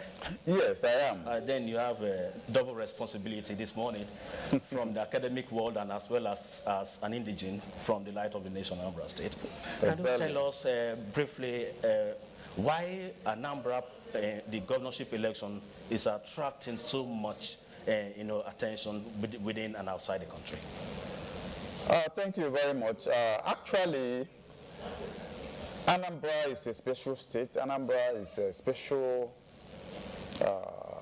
area. It is special in the sense that here you have the best of the best in everything. The Nnamdis, the Okadigbo's. Yes. So Anambra State is unique, and it is a place where, apart from the economic well-being, in terms of economic disposition of the state, you also have people that are well enlightened, people that are politically enlightened and ready to sacrifice for the good of the state. And then this is also a state where you have a kind of litany of good contestants. Unlike what you have in some other states, where maybe one person will be prominent and then others will be, But here, every contestant, every candidate, in one way or the other, is unique. So, and it attracts, that kind of arrangement or configuration attracts a lot of attention. Because other Nigerians have been wondering what the election will be like. Going by the caliber of contestants, that's in terms of the candidates, and then the general, disposition of the indigenes of the state with regards to political participation and maybe activities. Okay, we are not foreseeing any sad situation, but it's always good we prepare ahead. From the figures we have in Demili North, yes, in Demili North has the highest voting strength. That is about 222,441 votes. And places like this will definitely attract some, struggle among the contestants. And as an indigene here, you may be aware of some areas that are, politically unstable in days like this. Can you share with us some of those likely hotspots so that the security can beam their searchlight more on areas like that? Yeah, you talked about Demili North. Yeah. It is an area that is almost dominated by strangers in parentheses. because a good number of traders, business executives and businessmen and women who come from other parts of the country, are concentrated in that place. So it's a dense, a place that is well populated, as you said. And as a result of that, you have a conflict of political interest. Because wherever you have people around, you also have different opinions. And democracy is all about choice, all about free decision, all about, the freedom to decide what you want. So in a place like Idemili, just as you said, you see different categories of voters, politicians, business, executives, and people. That is why most often you see that kind of tension in that particular place. And then you talk about a place like Onitsha South and Onitsha South, West, yeah. It's also concentrated, based on this business, issue, people are there, those that are transacting one business or the other. So they have the population as well, and every politician tries to convince the electorate there, because they know that once you are able to convince them, you are sure of a very big vote from there. And then areas like Iyala is also a hotspot, that area that exists. You must have heard about the various levels, of violence in that area, including the attack that happened a few weeks ago, in a proposed political rally. And then that axis has always been very volatile, and it is as a result of a number of things, because it's a transit, route per se, that leads from Anambra to other states. People can easily carry out any... Yeah, people also come in from other states. And it's an escape route. Exactly. So it is a hot spot. Okay, but in terms of voters' apathy, that is one other issue Nigerians are concerned about. Because of, the stories outside that the voters' turnout might be very low. As a political scientist, and you have been observing the situation, what are your comments about that? Actually, the apathy that people expected or expecting today is as a result of the level of insecurity in the state in the past few weeks, whereby killings were recorded, a number of attacks, were also recorded, and then a situation where the politicians themselves have created a situation whereby, people, became suspicious of the intentions of the politicians themselves. So the security situation of the state, created that apprehension, created a kind of fear in the minds of the electorate. But believe you me, for the past 24 hours, those things have changed. One, IPOP issued a statement that it wasn't against the election, and then even called on people to come out to vote, which is really encouraging, because the people were so afraid of the activities of IPOP with regards to the election, especially when they talk about the sit-at-home order or something like that, but now it's off. Then secondly, the state government has been talking to people that they should come out, that the situation is very, very ripe and very, very conducive, and that the security personnel are everywhere. So people are now feeling more secured. And then people are also assured by the presence of the security agencies. Exactly. In short, everywhere you go to now, you meet them. I think from on that note, we'll still come back to you, but let's go to our outside crew there. Chinyere Fesi Okoye is standing by via Zoom to give us an update on what is happening in the field, and probably we'll come back and give further analysis. It's okay.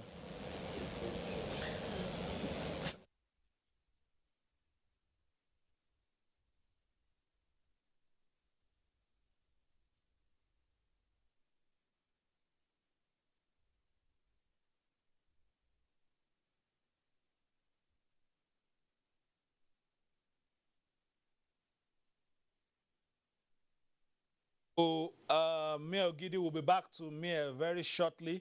And once we have clear links with Chinyere Tessie Okoye to give us an update from Anambra Axis to tell us exactly what is happening in our location.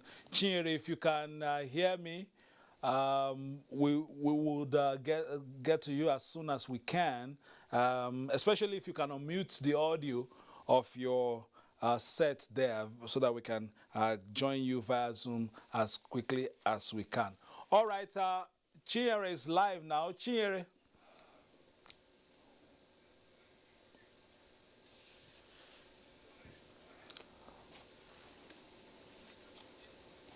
Chinyere, can you hear us? Clearly. Go ahead. I am at Central School Field in Ekulobia, Agwata local government area, with INEC materials arriving. This is Ward 1 in Ekulobia. The INEC officials just brought the materials that are trying to put things in order.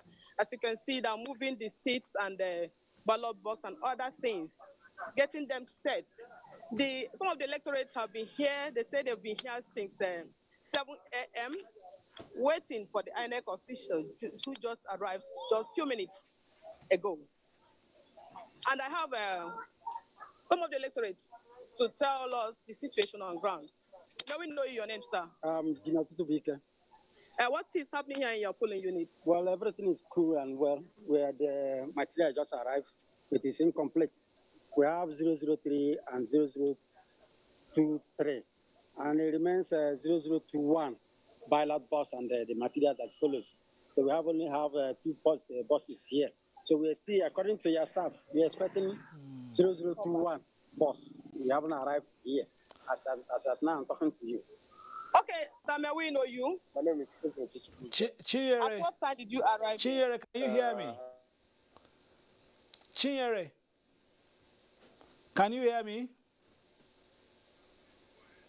All right, Chinyere, if you can, rejoin us, we would take you, especially if you can back the sun a bit, because it seems as if you are in a very sunny location so that we can see the facial expression of your respondents, because like that, BVAS will not be able to work without the facial recognition there.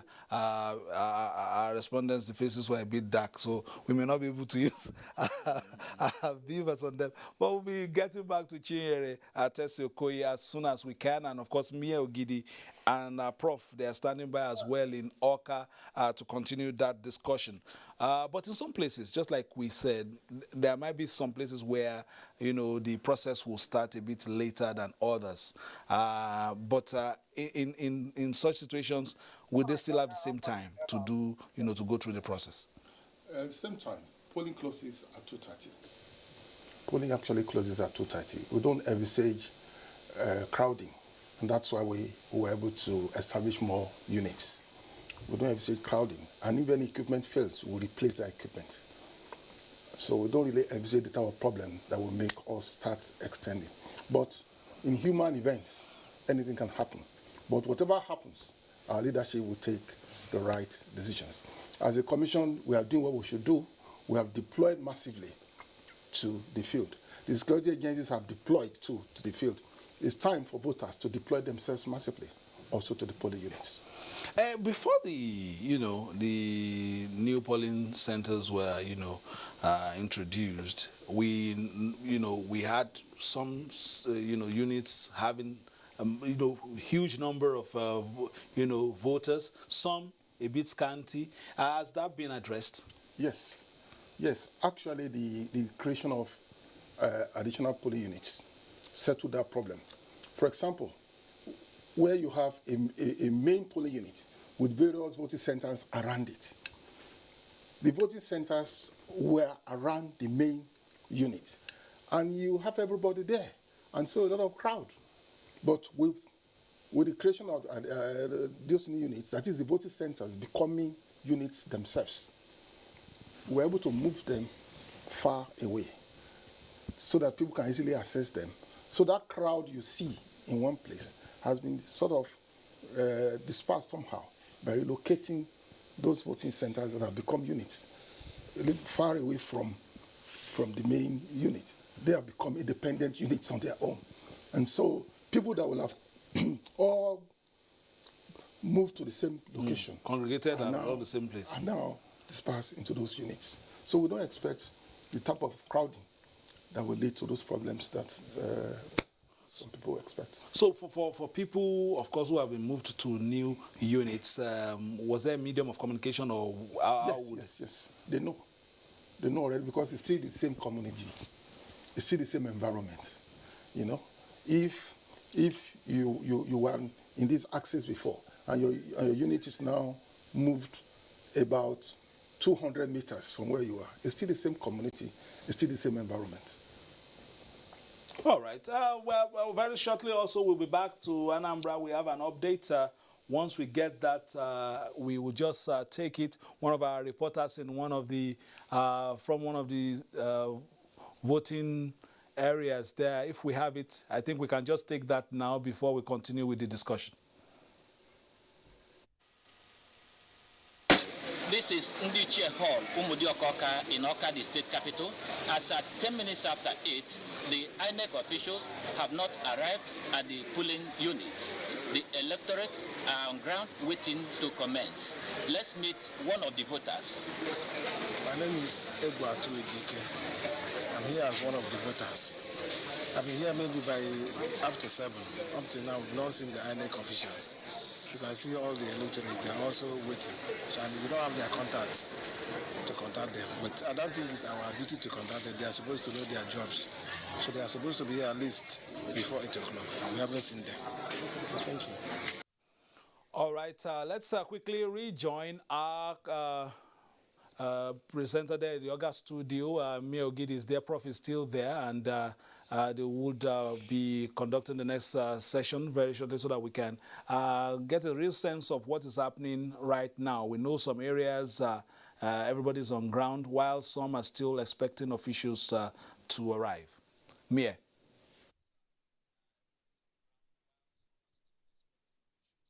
On ground, while some are still expecting officials address that particular issue. So, Professor will still touch on some other issues. Professor, from the report we just saw now, there is high level of commitment on the part of the electorate to come out and vote, and that probably buttressed the earlier point we are making. Exactly. But on another side, do you have any fears about this newly introduced BVAS, reflecting on what we experienced in previous elections when the smart card reader was used? Actually, I must have to say that I'm so impressed with the introduction of that system. And so that is what gave Anambrarians, one of the things that gave Anambrarians that confidence to come out and vote, since the results will be transmitted electronically. So it is a confidence building mechanism, and it is part of the reasons why people are out. You know, while I was coming, I saw a great number of people already seated in the various polling units, you know, against the speculations people had that nobody will come out. Coupled with the fact that everywhere is very peaceful. In short, all those security men that came from all over the country to be here will be disappointed because there won't be anything to, you know, nothing will happen. So our people are seasoned, our people are really committed to whatever they want to do. And this particular election is very, very important to them. It is important to them because it is an opportunity, you know, to reinforce their commitment and decision to be the best. Therefore, they don't want to give opportunity to intruders, opportunity to those that they don't want, opportunity to the evil men, in parentheses, evil men, those that just want to take over the state. So they really want their votes to count, and they believe that the votes will count, and that is why they are ready to cast their votes. Okay, Anambra State shares boundary with about four states: Imo, Abia, Enugu, and even Kogi states. Yes. And are you okay with the security situation, especially at these boundary areas? Because sometimes hoodlums can be imported from those other states to the state, to the main state where the activity is going on.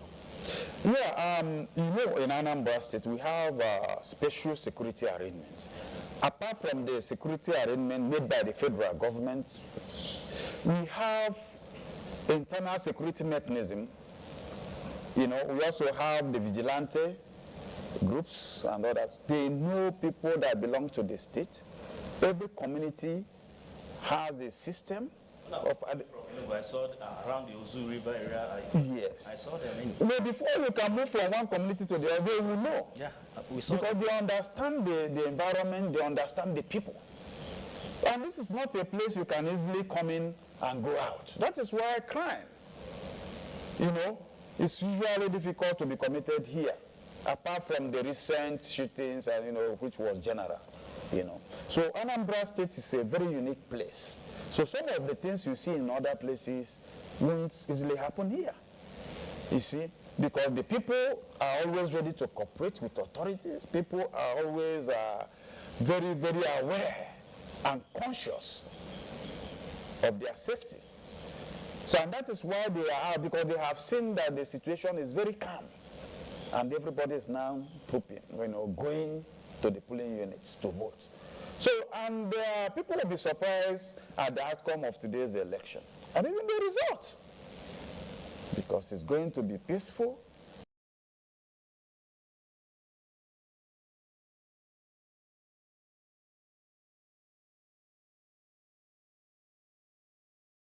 A great day, and every Anambrarian also believes that today is a turning point in the history of the state.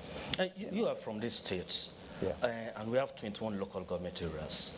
Can you share with us some of the most remote areas that you think that might be likely delay in terms of returning of papers, election results and coalition and all that? Yeah, we usually have problem with Anambra North because of the environmental, you know, terrain of the place. What makes it peculiar? Because I don't want to use the word remote, you know, because Anambra is like a one community state. So, and every part of the state is opened up to a great extent. But when you go it's about 4.5 thousand square kilometer landmass is quite a large one.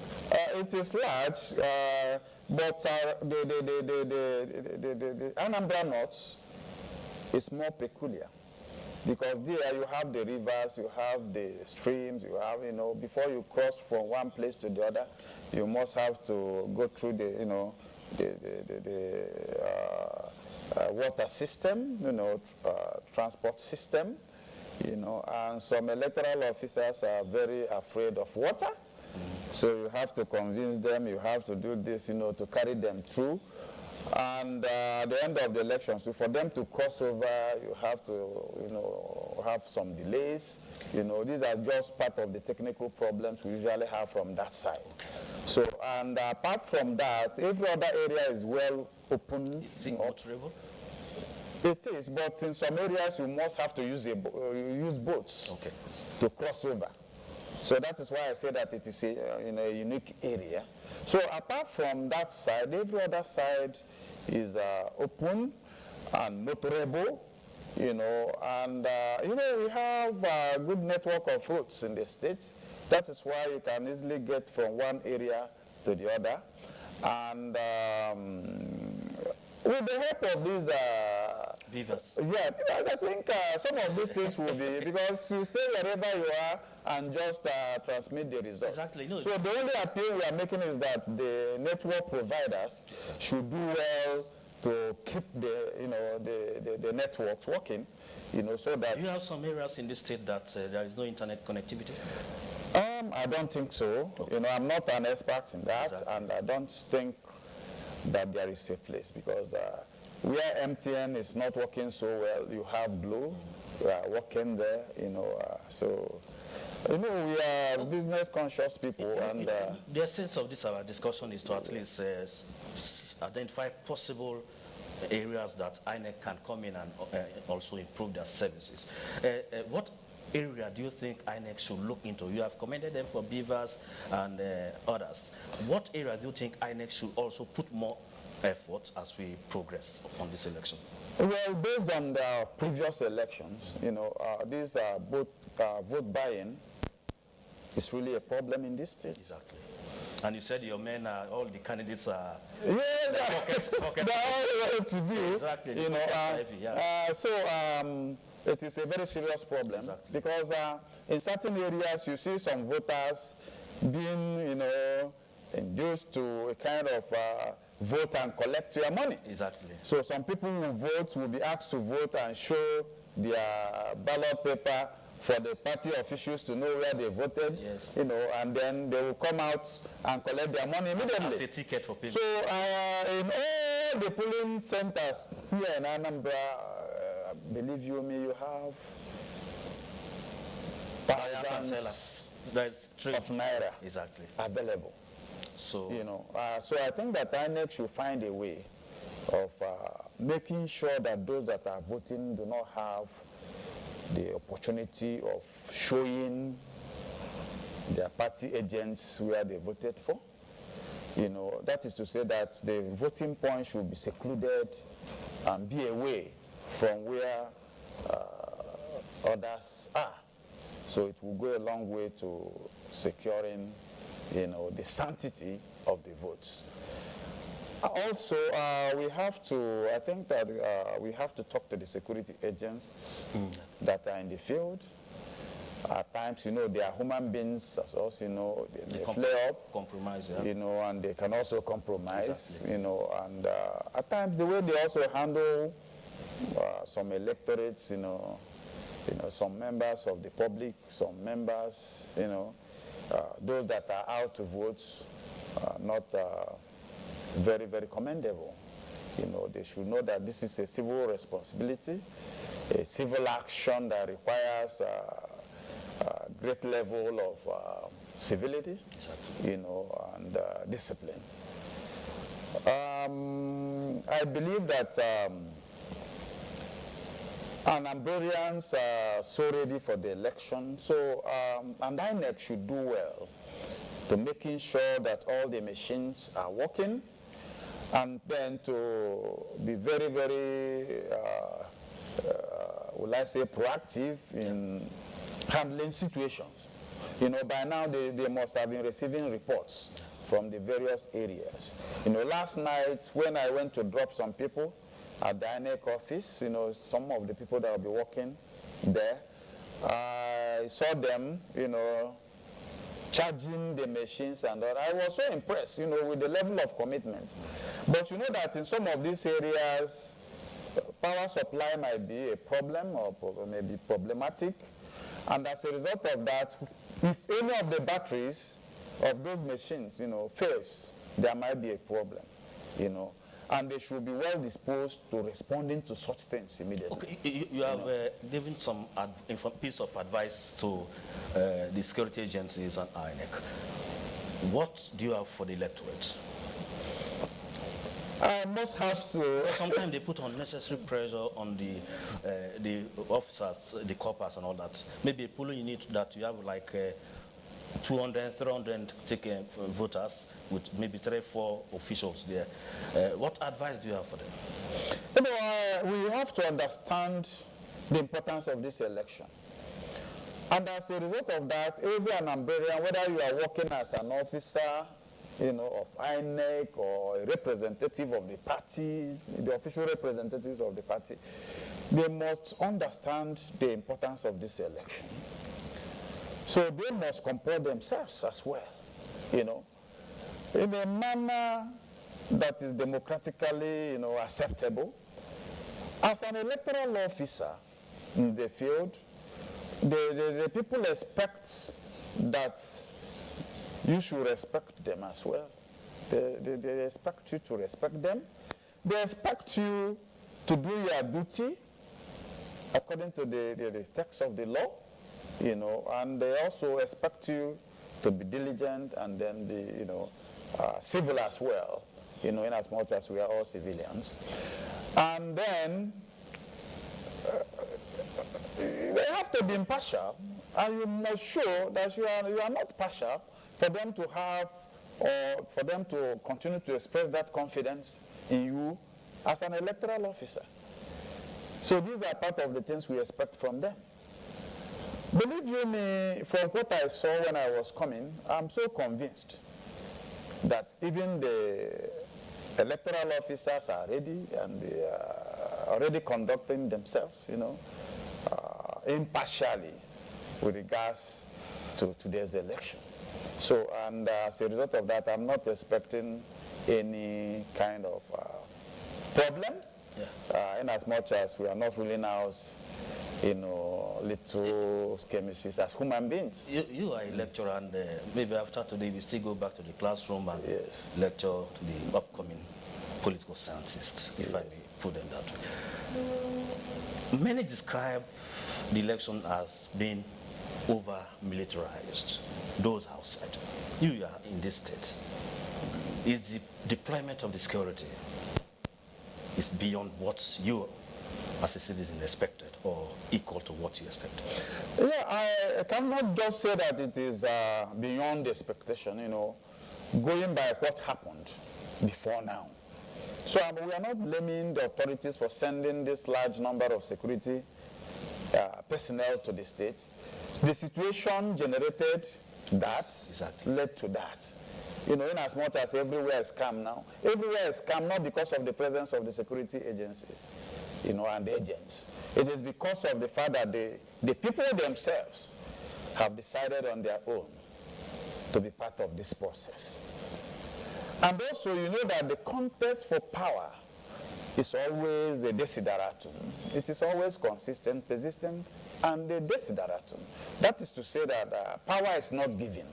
People must always fight for power. So it is in the process of fighting for power that all these tensions are generated. And as a result of that, you know, the situation also responds, the system also responds to the situation generated by the struggle, the consistent struggle for power. So that is why we had all these tensions at the beginning. But I believe that those things are already overtaken by events. You know. Okay, before the election, you know, the INEC chairman spent 3 days here meeting himself and the IGP, meeting traditional rulers, political party leaders and candidates, and that was rounded off with the peace accord by the General Abu Salami Abubakar-led committee. Yes. Apart from the security, do you think these activities also contributed? Yes, they did. They did. For instance, a few days ago, was it yesterday that the pact was signed? You know, people were so happy to see even all those people, all the candidates together, and they were even embracing themselves, talking. And people were saying, look at these people, we've been fighting, some other people have been fighting for, you know, you see the way they are interacting. And then the presence of people like Kuka, you know, Matthew Kuka has become a kind of an idol, in parentheses, in this country with regards to politics and other issues, social issues. So some of them were so excited to see him and his group and others. So they believe that since such men, you know, are involved in this kind of process, that it is a clarion call for them to be part of it, and then to show their, you know, salt. You see. And then you should also understand that the traditional rulers were asked to go home to talk to their people. And they did that. They did that with all the assurances. And what is happening now is just a play out from all those input from the various segments of the society. You see. And of course, an individual Anambrian doesn't want to die. Life is sweet here because people struggle, people work hard, people, you know, make money here legitimately. And nobody would like to make money, and then after making the money, you die tomorrow. So you must have to preserve your life. You must have to be peaceful for you to enjoy the efforts of your, the fruit of your efforts. So these are part of the things that are playing out in this place at the moment. So just like me now, I'm not ready to die for, I can only die for this country when it is necessary.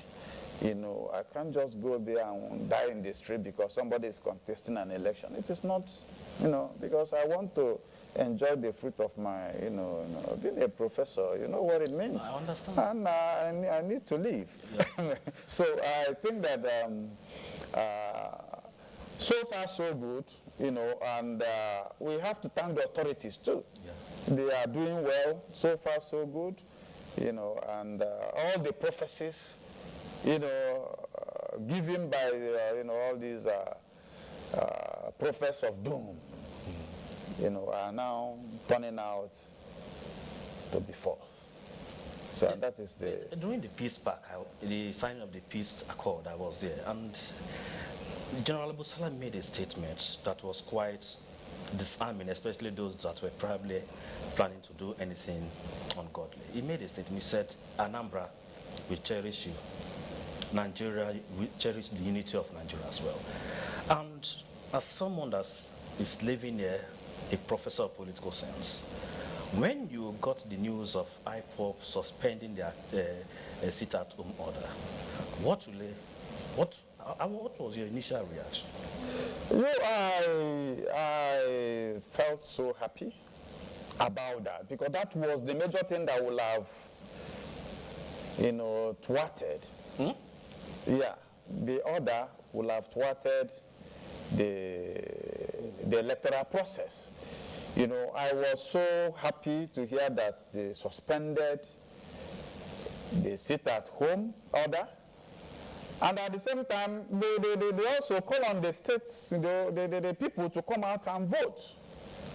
I think it encouraged the situation we have now. So everybody is saying that since IPOP has said that they should come out, that they are now ready to come out.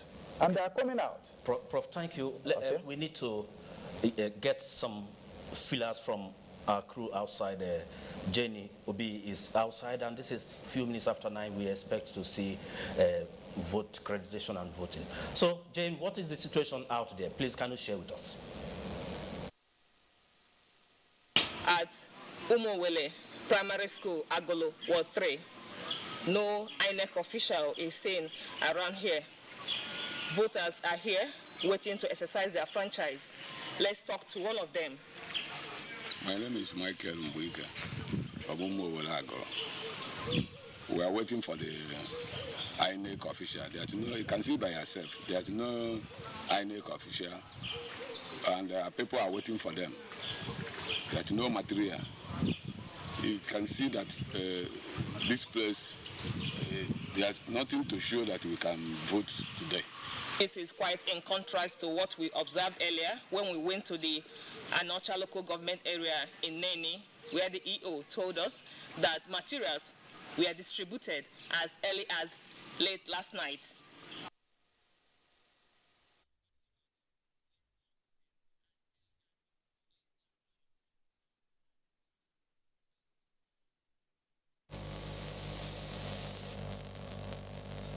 And rejoin with my colleague in Abuja, Fisayo, for more updates, and we will give you what is happening here in Oka thereafter.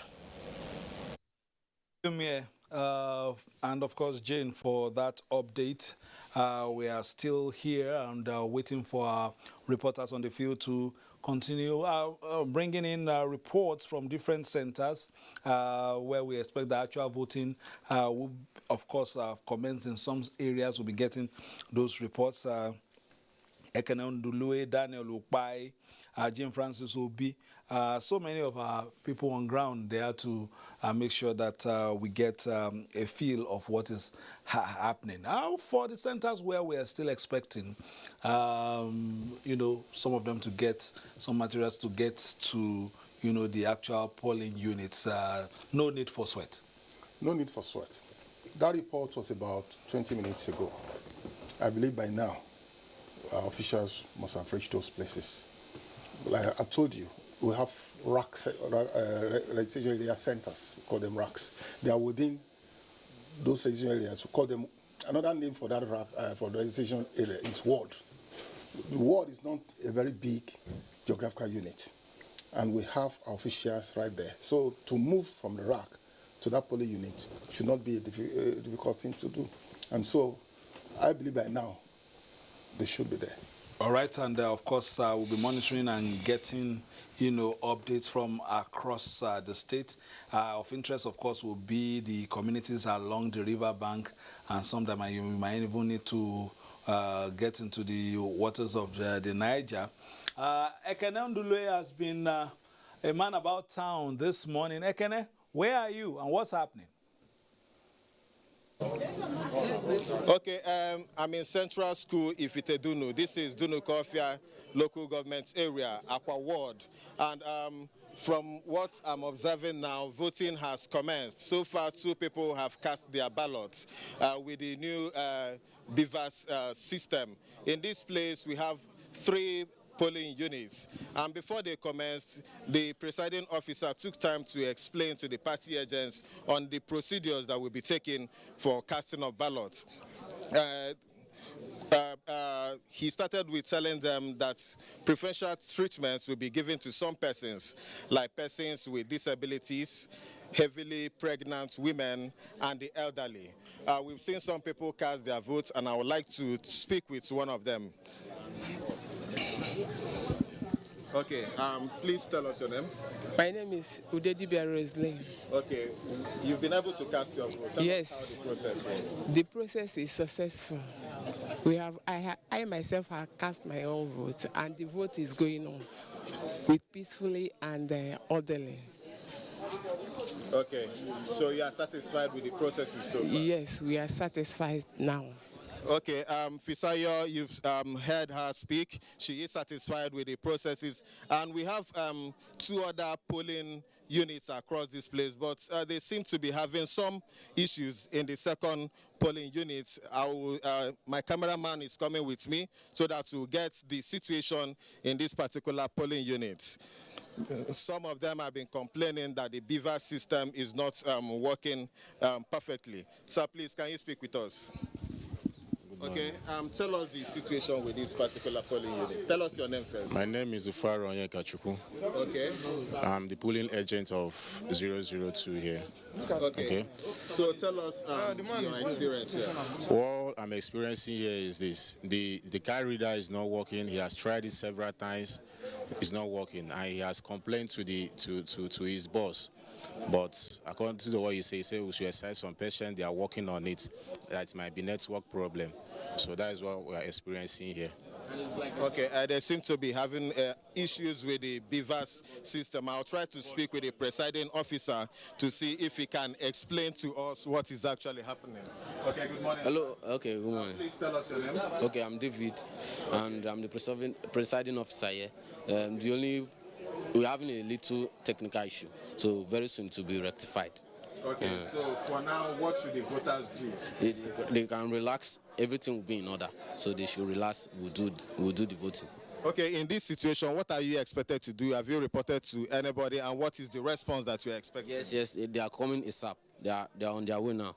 Like a few meters, they will be here, understand? So they will come here, and the voting will continue peacefully. So thank you very much, sir. Okay, we've heard from the presiding officer that we are having some teething issues in this particular polling unit, but the other units seem to be going on well. People have started voting. I can tell you that they started around 8:30. With due time, we'll try and go across to other places. We'll also speak to some persons that are voting, that have voted already, and some that are observing the situation around this place. Let's speak with one more voter in this Ifite. Okay, good morning, sir. Good morning, how are you? I'm fine. Please tell us your name. My name is Izuchukwu Obi. Izuchukwu Obi, okay, tell us what are you experiencing in this place? Well, the environment has been very peaceful. Security personnel, they've been around monitoring the situation. Voting has commenced in 001 polling unit. But I think there has been some issues with 002 and 003 with the equipment. So that's why they've not started casting their votes. But 001, they are doing very well. They are voting. Okay, in the meantime, what are you expected to do? Well, we are patient. We've been able to talk to voters to be patient. The electoral officers have assured that they've connected to their offices to alert them of the situation on ground so that they will replace the equipment. But the polling unit that is that they are voting is going on. Everything is peaceful. People are happy, and that's where we are. Okay, Fisayo, you've heard from the people themselves. This is Ifitedunu in Dunukofia local government area. We'll still go around town to some other polling units to see what is happening there. That's the situation for now. Very much.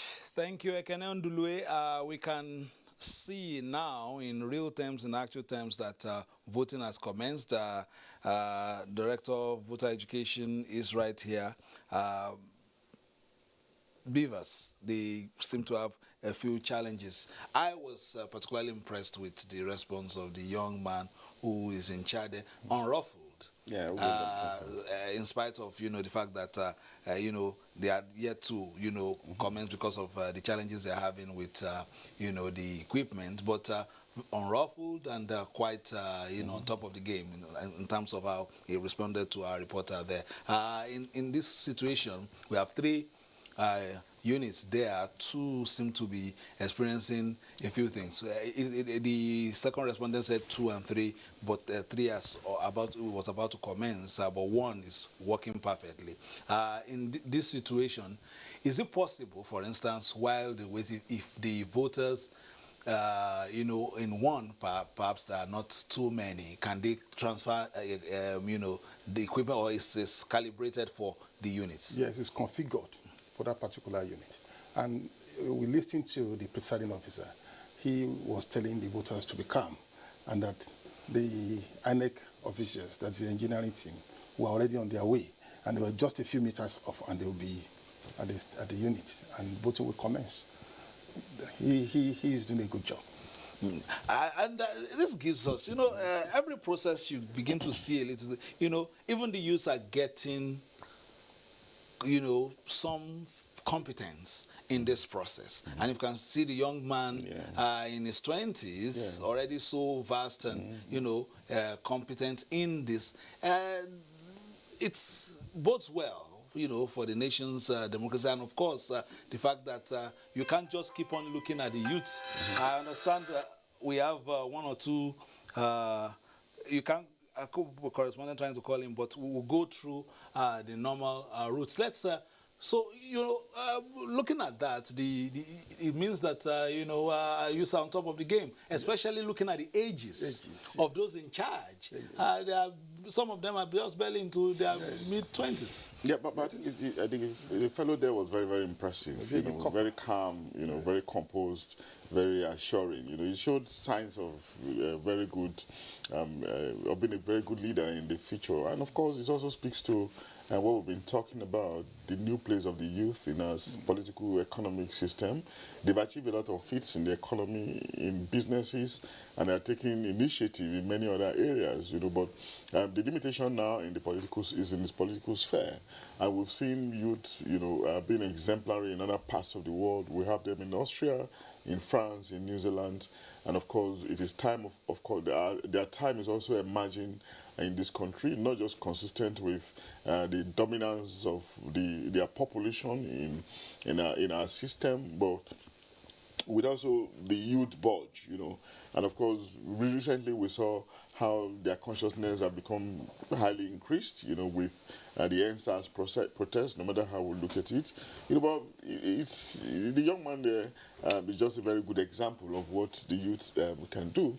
But let's not forget again that the election process is a project, and in project management we are told that initially there might be hitches, and of course if you look at the history of our elections, there are always hitches, but with time, of course, these things will be resolved to peter out, subject to patience. And that's what the point that all the electoral officers are making you know, with some little patience, it will be resolved. It is still early in the day, relatively, you know, still about 9 o'clock.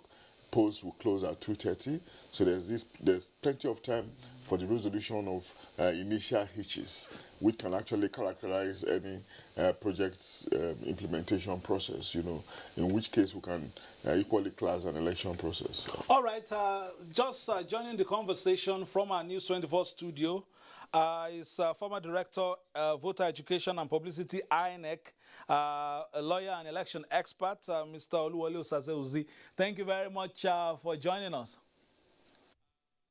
With me. Looking younger after retirement. So tell us a bit about what to expect in this you know, period. We've started voting, of course. Voting commenced about an hour ago, up just about, let's say, 45 minutes ago, 8:30 in some areas, where they are expecting to start in other areas. The BVAS seem to be working, but they have a few challenges as well. What should voters be doing at this time, and also the operatives, perhaps the ones where the equipment is yet to respond?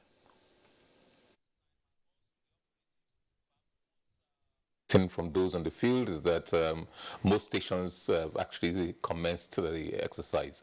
Naturally, there are a few places where there'll be issues of whatever issues, logistics issues, issues of the accreditation of voting. And what one expects the voters to do is just to be a bit patient. I know patience it's not it's a commodity that is in short supply around here these days, but it's to appeal to them to be patient. I can understand the eagerness to cast their votes coming out so early this morning. Fortunately, there are quite a number of hours, as one of your commentators did say, there are quite a number of hours left in the day. This will go until 2:30, and I expect in those places where voting could not commence at the scheduled time of 8:30, then INEC should extend the time for people that they can vote. But is that to just hang around or go about any other business you have and then come back in a little while? Those who are patient enough to stand by, if it's comfortable enough, they stay behind in the polling unit. But these kind of things are expected. It's a human endeavor. But so far, so good. Like this and in the past, and you know, you hear the electoral officers there saying maybe you queue, write your names down first so that nobody takes, in case you have been on the queue for a long time and all that, especially for the elderly ones, if you have to wait, especially when you have, actualities like this. In this situation, if the wait is getting a bit long, what are your men expected to do? Actually, the presiding officer is supported by 3 assistant presiding officers. They have been trained, well trained. We recruited good people, as demonstrated by the young man. So they have been trained. We have a very efficient training system, and they will do what is right. If anyone came early and wants to maybe quickly dash home, maybe to take tea and return, they're free to. Among the assistant presiding officers, actually, one of them is in charge of queue management. So they will do the right thing in terms of managing the persons that come to the unit. All right. Shortly, of course, we've already started getting responses of those who have voted. It seems to me, I don't know if I'm not getting it right, but it seems to me as if the women have come out quite early and determined to be a part of this process. Well, they are usually a very vulnerable group, largely women, children. Of course, children are not involved in this case, but women are largely vulnerable. But apart from their statutory vulnerability, they are also very conscious. They're one of the most conscious sectors of the population, of any population indeed. So if they are coming out, if they are very enthusiastic, of course, it is also consistent with the focus of the contestants, who have made women a major focus, because they have, apart from their own ability to vote, they also have the power to influence, to motivate their men, and to, change the course of voting decision. you know, in one regard, in one direction or the other. And so it's a welcome development and something we'll continue to look forward to, because they remain a critical section of the population in terms of you know, bringing about change, not just through motivating, through encouraging, but through the direct impact they can also make, like we have seen in recent times, where they're beginning to occupy a very critical position in the national and international spaces. You know, but beyond that is also the need for them to be participants in the electioneering process, consistent with our understanding of democracy as a system of government that should ordinarily be inclusive and integrative. All right, we'll take some reports now and get an update from Aguloka area. Very shortly, we'll come back to the studio and see if we can take one other one before we continue with our discussion. This is Aguloka in Oka, the state capital. We have about 3 polling units here. Polls have commenced in earnest as at 8:30. Things are moving on smoothly here. Security personnel are on ground. Thank you very much for that report. Earlier I was talking about the process not commencing, but of course we can see that it is up in earnest in most parts of where he has visited. Now we also understand that multiple reports of sensitive materials are still at the rack, in which while voting of course is going on in some parts of the state already. If they are still at the rack, at least about you know, this came about 20 minutes ago, what could be the problem? Well, I don't think anyone will be at the rack at this time. I don't think so. If it's about the BVAS equipment, as I told you, the officials were already on their way to rectify the problem. So I don't think anyone will be at the rack at this time, and nobody's at the rack at this time. Most of our people have already deployed to the units. Okay, so so we would you know, keep our fingers crossed concerning the BVAS, in particularly where my correspondent is to say exactly, perhaps show us or let us know exactly if they have commenced now and if that issue has been resolved. We'll also be getting feedback from and updates from other parts of the state as well, as we continue our coverage of Anambra Decides. We still have, you know, Professor Abionaduni in the studio. We have the Director of Voter Education and the former Director of Voter Education. In your time, you know, Mr. Uzi, in your time it was card reader, and many of them became casualties in some states, burnt and all that. This time is BVAS, and I put this question to, you know, the man who is on the seat now. I said, will BVAS be fast?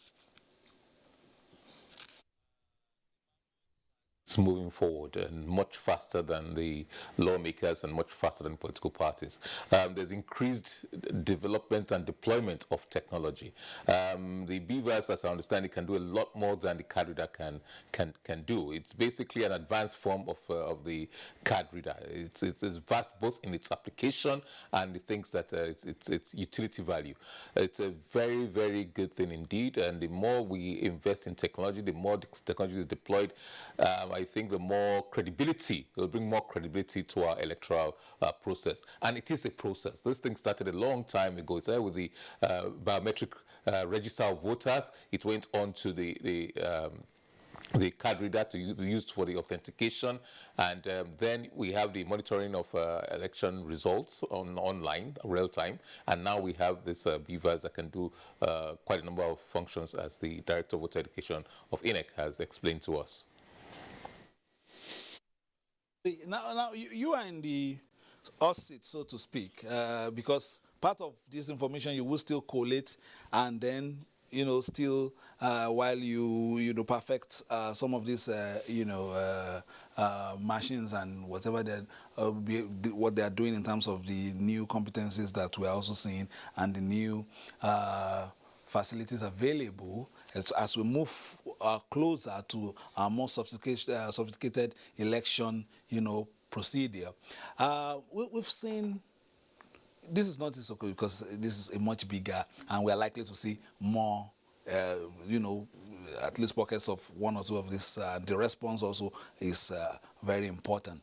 But in all this, do you get perhaps some kind of, feedback from these officers, like the young man, in terms of the challenges they face, with a view to perfecting the system, especially with Oshun and Ekiti in mind? Of course, the life report we witness is actually a form of feedback. But apart from that, I told you in the beginning that our ICT people are all on the field in Anambra. They will be monitoring the performance of the equipment, the BVAS equipment. I told you that we deployed in Isoko. We monitored it, and we were able to predict its behavior. And we are deploying en masse now. This is the first time we are deploying it for a massive election like this, a government election. So our ICT officials are on the ground. Our ICT staff, they're on the ground. They're in every local government area as we speak, and they are monitoring the performance. They'll be collating the performance rate. And of course, that will guide them in terms of moving forward. For every election is a sort of experience for us. After the election, we'll do a review. We'll do a review of every aspect. And of course, each department will look for ways of rectifying any problem they witness during the election. Whether it's ICT, whether it's operations department, whether it's any other area of our work. The provisions made for people with physical disabilities in past elections, and remember at the time of Mr. Oluwaluzi, we had the issue of Braille, yes, and all that. Do we still have that? Yes, we still have them. Even magnifying lenses for people who are somehow visually impaired, the albinos, who may be, because of sunlight, so we have magnifying glasses for them. We have the ballot Braille guide, all those provisions are still in place. Are the COVID protocols still in place for this? Yes. The COVID protocols are in place. People are encouraged to observe the social distancing thing, to come with their mask. And of course, sanitizing sanitizers are there upon request. Oh, provided by the commission? Yes, we have sanitizer in every unit. All right, that's very good. That's a very good development. That would also, perhaps, it might even be an incentive. Safety first. So let's, we'll get back to, Mr. Z very quickly. But let me just take one from Prof. Prof, you've seen, the behavior. And it seems to, at least in the early moments, seem to dispel some of the trepidations that we have felt in the past weeks. The cordiality of the people, the response to questions, and even their willingness to engage. The atmosphere, at least from what we are seeing, look pretty friendly. Yeah, it's always like that, I'm happy that they are conscious of the time that they are in. It's like a festival, like an election is supposed to be a festival of democracy, so it's a carnival for them. It's a time where they have the opportunity to express themselves, where their self-esteem is boosted, where they are told that they now have a right, at least for a moment, to decide who leads them. So they are taking advantage of it, and coming out showing a greater level of enthusiasm, much more than we thought would not happen, some few days back, So it's actually very welcoming. And it just goes to say that there's a difference between a prediction, or things that appear unpleasant at the moment if we try to relate it to what's going to happen in the future. The future has a mind of its own. Sometimes it comes up with something we probably did not plan, But again, this gives credit to the organizing agencies, the umpires, the umpire INEC, the security agencies as led by the police, and of course all other all stakeholders responsible for the success and for the election itself. That at the end of the day we are having a process that is looking seamless. Where people are happy to go and vote. People are appearing celebratory. And of course that's democracy. And there hasn't been any system of government that has beaten democracy the world over.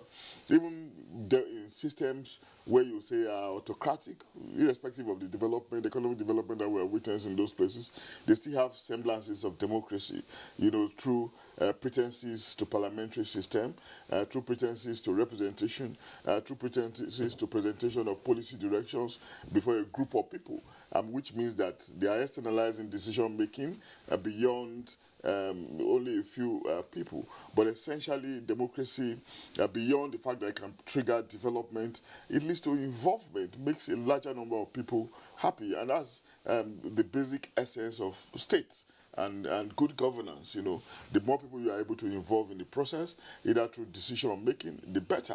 And of course, we also hope that having aggregated their thoughts towards development, it will also impact on their livelihood at the end of the day when you take policies, you know, that suit their fancy. But having, you know, referred to some of those processes as pretenses, it's difficult to now give it any pass mark. But let's go to News 24 studio. Mr. Luwaluzi is still with us. Glad to have you. So look at it from, let's say, 1999 till now, the umpire. You've been a big part of, you know, the operations of INEC over the years, you know, monitoring from within now and without, you know. Looking at some of the strides made by the umpire, has the process been better sanitized? Is it more sophisticated? Is it more foolproof? And in terms of the buy-in of the actors, actors being candidates as well as the political parties, have we matured? Or is still there a question mark on the honesty of the participants? It's so long to answer, but I'll try to summarize. INEC has evolved a great deal since we came on board in 1998-99. Don't forget, climate, the environment has changed a lot as well. In 98, 99, people were eager to get rid of the military rule. And so maybe expectations just wanted civil rule, civilian rule, democracy. Maybe expectations, satellite wasn't as beamed on INEC as much as it probably should have been. All they wanted was midwife this democracy for us, please. Just Zapata was appointed in August 1998 and had few months to conduct election, and it's a long process, and it did incredibly in terms of getting a new register of voters, in terms of registration of political parties, in terms of getting a framework law in place. So there's a lot that was packed into August 1998 when he was appointed and his team was appointed to February 1999 when the elections for presidential elections were conducted. In between, it conducted local government. Then INEC was conducting local government elections in December of 1999 and then conducted all other elections. So now INEC is not bothered with local government elections. Of course, those are conducted by the CX now. So it had a lot more responsibilities. It had to register political parties. It's an ongoing process, but at that time in 98, 99, it had to start from scratch. It had to engage with political parties. What criteria, because there was no law then, what criteria do we use? They had to formulate the law and the guidelines for the conduct of elections and the conduct of registration of political parties. Now, technology was not a big do at that time in INEC. I think INEC had 2 or 3 computers. It had what they call the computer room. The chairman's office, the secretary's office, which are the heartbeats of the commission, did not have a system, don't have a computer, not even a basic 286 system at that time. But if you go to INEC now, almost every desk in the commission has a computer. There's networks, there's local networks, there was visa, there's communication. Incredible advances have been made in terms of technology, and because that's the way to go. And fortunately, it's evolved over the last 2 decades or so. It's really evolved. I think it started more with well, just Zapata started it with they tried to get a VSAT in place, but he died before that came to fruition. And then Dr. Abel Gobadia took over in 2000 to 2005, and he started he laid the foundation. He set up a unit in the chairman's office for an ICT unit and recruited the first set of staff. And then they did electronic registration using not the direct data capture, but using OMR forms. That's the one you have to, like JAM used to use. You scan the forms, take their fingerprints and things like that. He started that, and then just after Dr. Gobadia left office in 2005, came in Professor Maurice Iwu. He tried with the first set of direct data capture, but things were not as well as they should be because the contractors did not deliver enough on time, and we still have problems with the register. And then came Professor Jiga. Now the lot was done. The register we use now, the backbone of the register we use now, was undertaken by his commission, and that is when it got a robust electronic register. Later on, we now had the PVC coming out of that register, the permanent voters card, which is also electronic. So that was another investment in technology, and all these were just evolving. And then we have the BVAS now with the Professor Mahmoud Yakub led commission. So you see, incrementally things have gotten better in terms of deployment of technology, in terms of integrity of the process, and I believe in terms of the credibility of the elections. I'm not so sure the politicians and the political parties have evolved as fast as INEC has evolved. INEC has gone way ahead, and the legislature has not advanced as quickly as it should. Don't forget that it banned electronic voting in the 2010 Electoral Act. It's still the foundation for massive deployment of technology is still not really been laid. The process is still very much manual in terms of the law. So basically, INEC is complementing what the law says. It's not applying directly what the law is saying. We are hoping that the law will catch up with this involvement. We're hoping the political parties. The only reason why we do this is because of the way the politicians and the political parties have behaved in the past. If they played it in accordance with the rules, probably we will not invest as much as we do on technologies. Amazingly, quite a number of advanced democracies don't have this kind of robust technological backbone that we do in terms of electoral practice. They don't have it. Many countries still use manual. Many countries don't do electronic voting. You know, I think only Estonia, for example, does internet voting that people are clamoring for presently. But we probably will get there, but it's an evolutionary process. I think there's a lot more trust, a lot more credibility. In their own way, the judiciary has done its own bit, but we also have aberrations in terms of conflicting orders coming out of the judiciary, hampering the administration of the electoral process. So we have to look more on other aspects. The security agencies generally have been okay, have moved with the times, but we still have complaints that sometimes they act in a partisan manner, and it's sad that we have to deploy so many tens of thousands of security personnel to conduct a purely civil exercise. It's I don't blame the security agencies; they cannot take chances, but it speaks a lot of our society and the way the political class has dealt with issues concerning a civil exercise like elections, which is just an exercise of the franchise of the people. Power belongs to the people in a democracy, and they should be allowed to exercise that in a conducive environment, not with the barriers of the government standing behind, because if they are not there, the consequences are too dire to be imagined. Because if security personnel were not there, then your guess as good as mine as to how smooth the process will run. So this summary is just what has happened in the last 2 decades or thereabouts. Mr. Oluwaluzi there, former Director of Voter Education at the Independent National Electoral Commission, joining us from News 24 studios. Professor, I almost felt I was in a lecture room, while I also have a professor here. But I think we should agree that, Mr. Oluwaluzi is a professor of Nigerian electoral processes. So let's, Professor Adini is here with me, and he touched on something very important there. It seems now that it is the desperation of the political class that is even fueling a big part of some of the trepidation and unrest that we've had in the past, and the pessimism that comes with when the election morning is looming. Now there is the news cycle. You have campaigns, you have election day, then sometimes, most times, you have the court. It seems as if it's a circle now that is inextricably linked in our political life. Why did we, and how did we get there? Perhaps also what the umpire is doing will begin to reduce the incidences of every election ending in court, especially since they will be able to, reduce some of the human error aspects of things.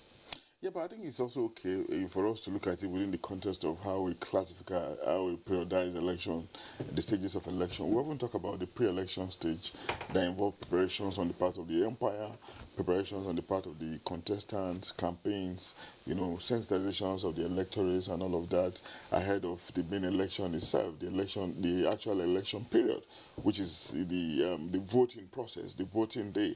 Then after that, you talk about the post-elections, which is we shouldn't involve the courts anyway, but of course, because of our peculiar nature, they will not include the court into it. Otherwise, it just amounted to a time of stock taking on the part of the umpire, so they can perfect the process ahead of future election. But it is what it is. It's something that we are presently used to.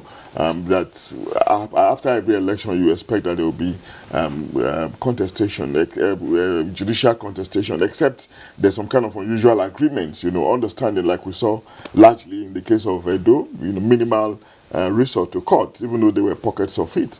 But Mr. Sazeozu made some very, very important point that the umpire has been doing very well in the last 22 years in terms of increasing the credibility of the process through technology. Then they are moving faster than even legislation, faster than the politicians we ordinarily want us to have. And that's why the politicians are also changing tactics. They now know that it has become increasingly difficult to rig elections because the process has been perfected by INEC through technology. So what they do is to try to influence the electorates, before the voting day. But how do we deal with that? That will bring us to the question of sensitization, social value reorientation, so that our values and virtues can begin to change, so that we can begin to appreciate that the quality of person that will vote in matters a lot, in the quality of governance and government at the end of the day. But there are so many issues we see that will come with that. It's not easy to sensitize or conscientize someone who does not have understanding, who before him, poverty is being weaponized, who can hardly feed. If you cannot feed, if you are stricken by poverty, it's so very difficult for you to think, And how do you resolve that, Beyond the question of economic empowerment, it's also the need for some level of education. But if structural education is not immediately possible, what about voter education, which they are already doing, but maybe we need more of these, sensitize the populace beyond telling them what to do on election day. It's also the philosophy of the voting process. Vote your conscience. Don't allow your conscience to be influenced by 5 naira or 400 naira like we saw in a recent video, or any amount of money at all, because these are momentary gratifications that within an hour it goes off, but what about the long-term effect of you voting somebody who is incapable, who is incompetent, but the only silver lining for me now in the Anambra case is that, like I keep saying, beverages are also involved, apart from the money. Apart from the money, yes. Martina is also involved, which is very unfortunate. But the silver lining in the Anambra case is that the first 3 candidates that you probably say, are the leading candidates are people who are competent, So if you give me any of them, I'll be happy that in terms of good governance, Anambra shouldn't lack it in another 4 years after Willie Obiano. Ordinarily, that's what. But even at that, among the 3, of course, there's somebody who you can still say will be the best at the end of the day, taking decisions despite all the complexities, all the impediments that will come in on his way. So there's still hope. While we're hoping at the same time that we can improve the process by making sure that people vote for their conscience rather than some other influences. I'm talking about voting their conscience. People are voting at the moment. Ekene Ondulue has been ubiquitous today in Anambra State. Where are you again, Ekene, and what is the update?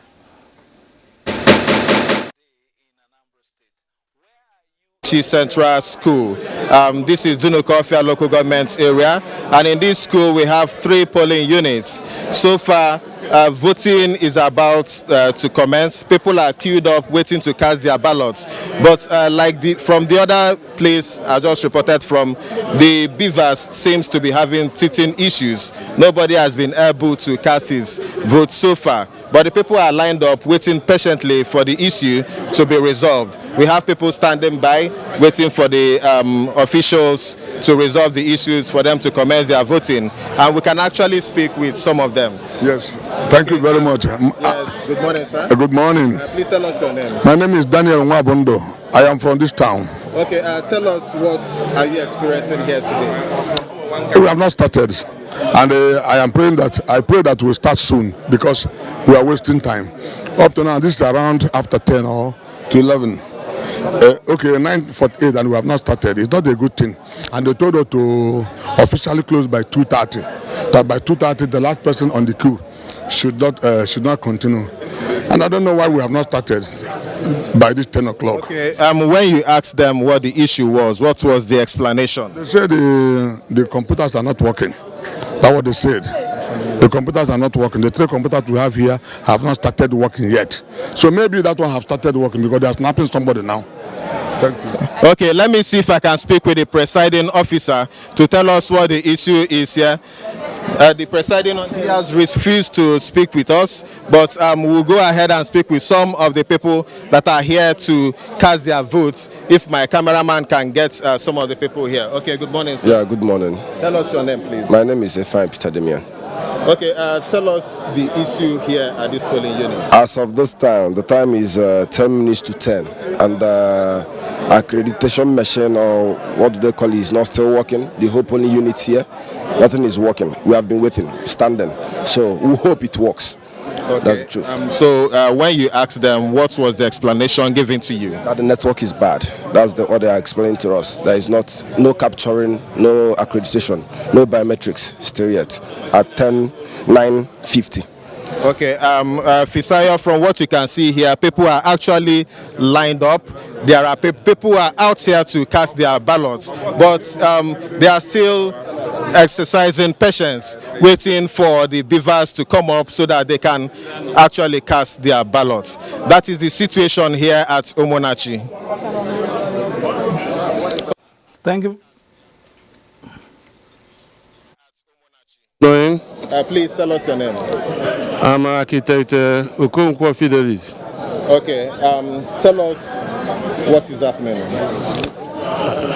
We are here to vote for these people contesting for governorship of Anambra State. We are here since 7:30. The INEC people are come. They wanted to start the work, but their machines are not working. Okay. Yeah. Okay. So they've not given you explanation as to why? They haven't given us any explanation, but you see in all the tables, one person, more than 30 minutes, and the machines are not working. So we are still waiting for them. Okay. If you can see from here, we still have some elderly people who took out time to come out to cast their votes. Good morning, sir. Good morning. Okay, you seem to be weak, leaning on the table. Well, there's no problem. Okay, tell us what motivated you to come out this morning. Well, I'm here to exercise my civic responsibility, and that's all, to see that the election goes free and fair. Okay, and we are ready to wait patiently to get to the solution of this teething problem that we have. There's no doubt about it. I'm ready to exercise patience. Okay, thank you very much, Fisayo. You've seen the mood around this place. The people are actually waiting patiently, and they say they must cast their ballots before they leave this place. Ekene Ndulwe doing his work there, and let's join, because we will just take the issues together, because we have the Director of Voter Education here. So Ngozi Okekaru in Ogidi, in the Emily North, in Anambra State. I understand it has one of the largest, voting population there.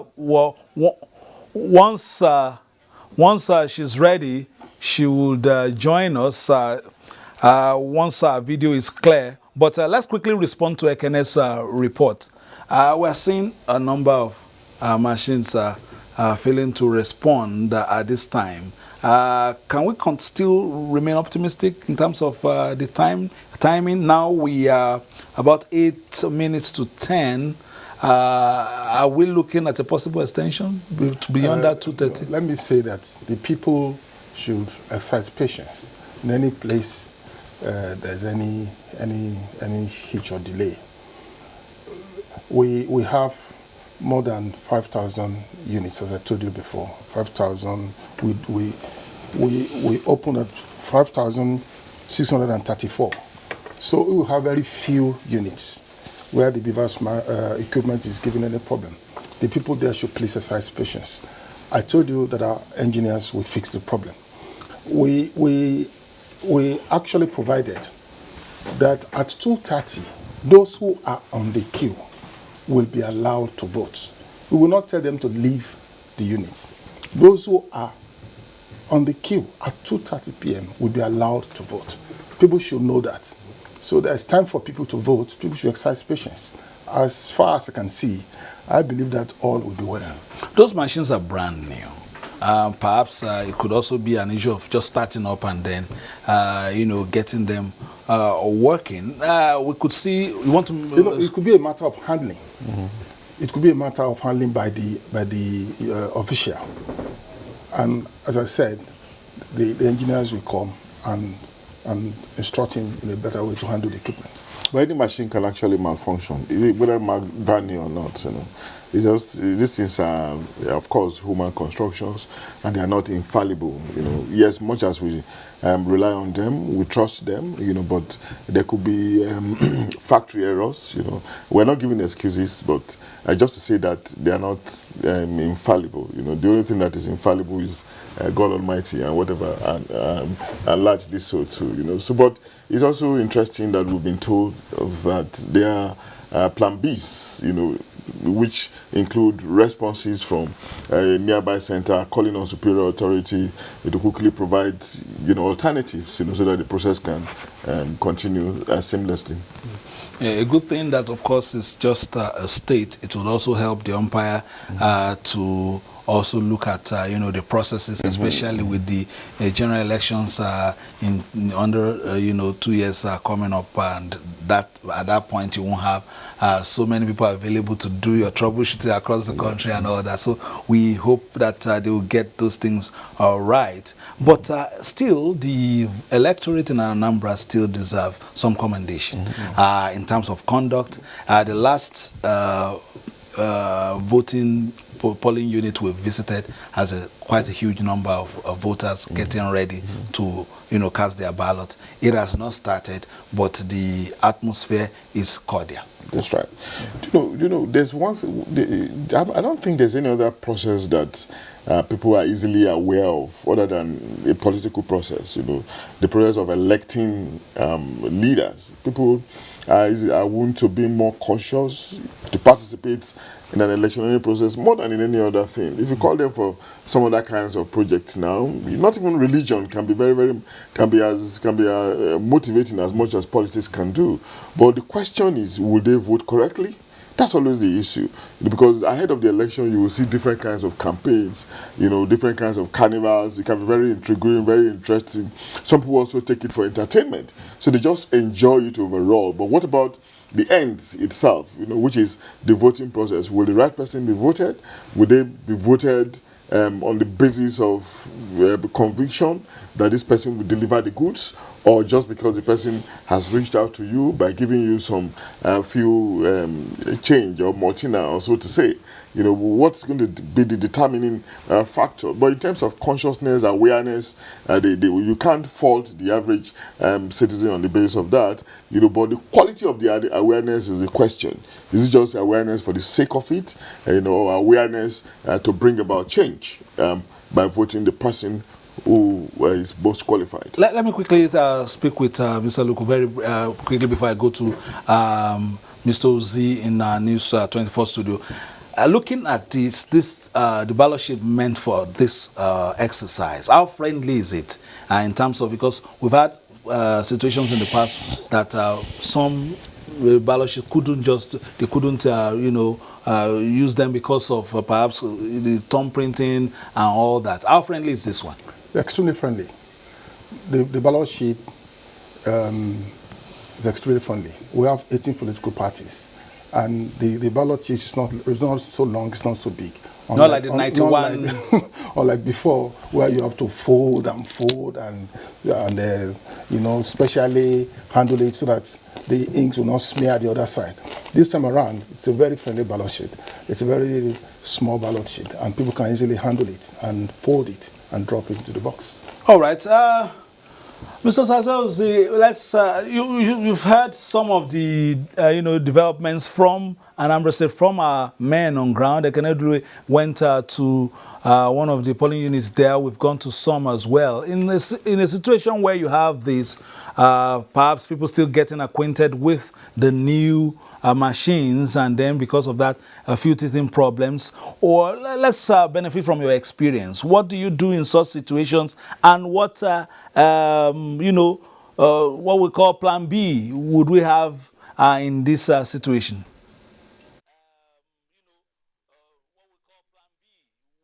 On laid out what the alternate arrangements are, the Plan B. First of all, I think there are redundancies. There are other equipments that will take the place of any malfunctioning equipment. If it's a question of network, then I guess the redundancies will not be called upon. And unfortunately, we spend too much time dwelling on issues of whether the law should allow the BVAS or it should not allow technology, and not concentrate on real issues that we should be bothered about. Fortunately, I think the Senate has the barriers it puts into the full deployment of technology. Now, we should look and examine this issue of the infrastructural backbone of the country, coverage by the telcos and service providers. That may be a major hitch, but it's too early to say exactly why some of these machines are not working the way they should. I think Prof made allusions to the fact that some of them might be factory faults, possibly so, but I think that a post-mortem will be undertaken at the end of the exercise, as Mr. Aluko said. The Director of Education said that after each major exercise like that, the Commission will go back and examine things, what went right, what went wrong, what didn't go as well as it should, how can that be improved upon. And I think INEC is better prepared this time than, say, about 2015 when it introduced the card reader. Don't forget that it tried to pilot the card reader, but it never used it for a live election.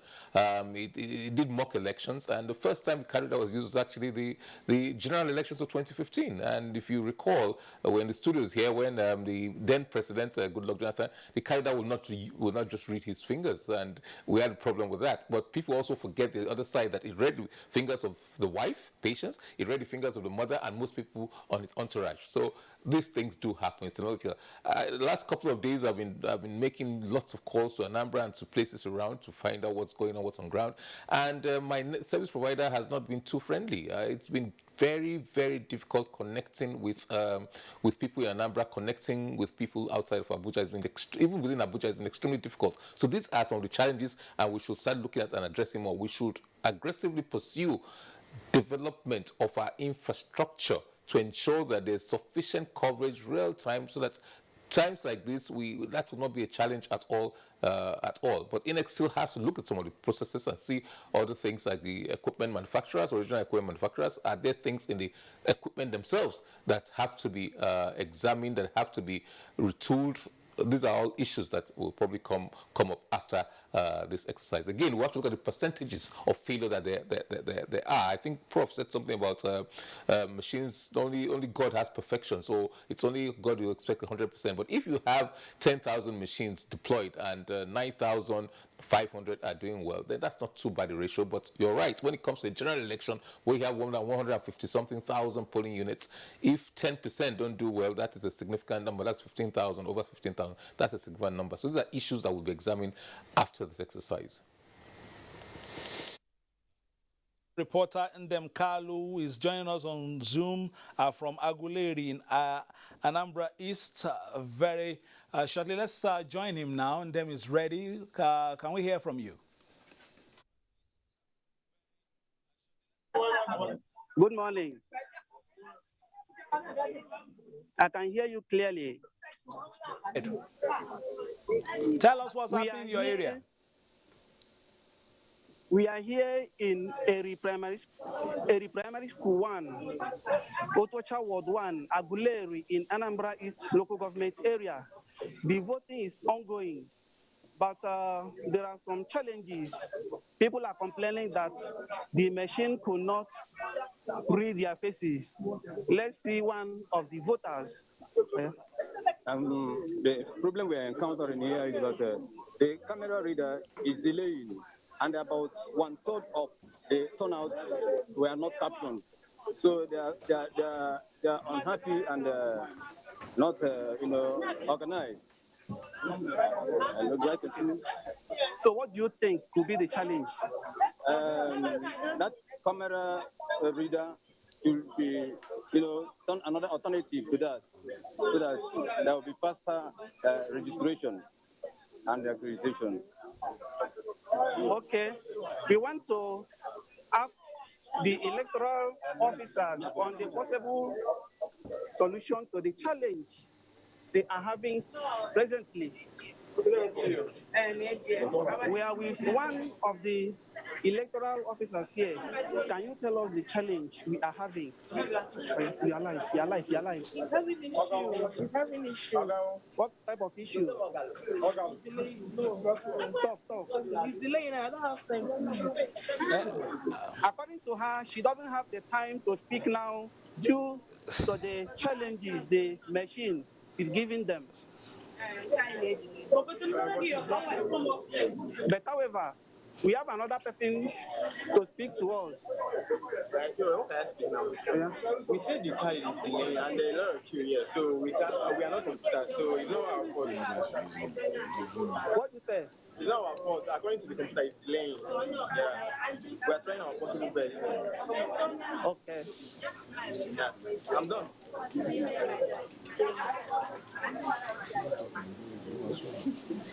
Here, the people are not all that happy due to the challenge the machine is giving them. Thank you very much, Ndem Kalu.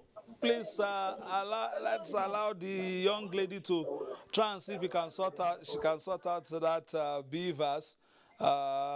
We understand, of course, the pressure there and a few of the assistants sweating seriously to make sure that the machine works. I don't envy them at this time because so many people are getting ready to cast their ballot. We have a report now. The executive governor of Anambra State, Willie Obiano, has gone to his polling unit. Let's take that report. We'll be back right after that.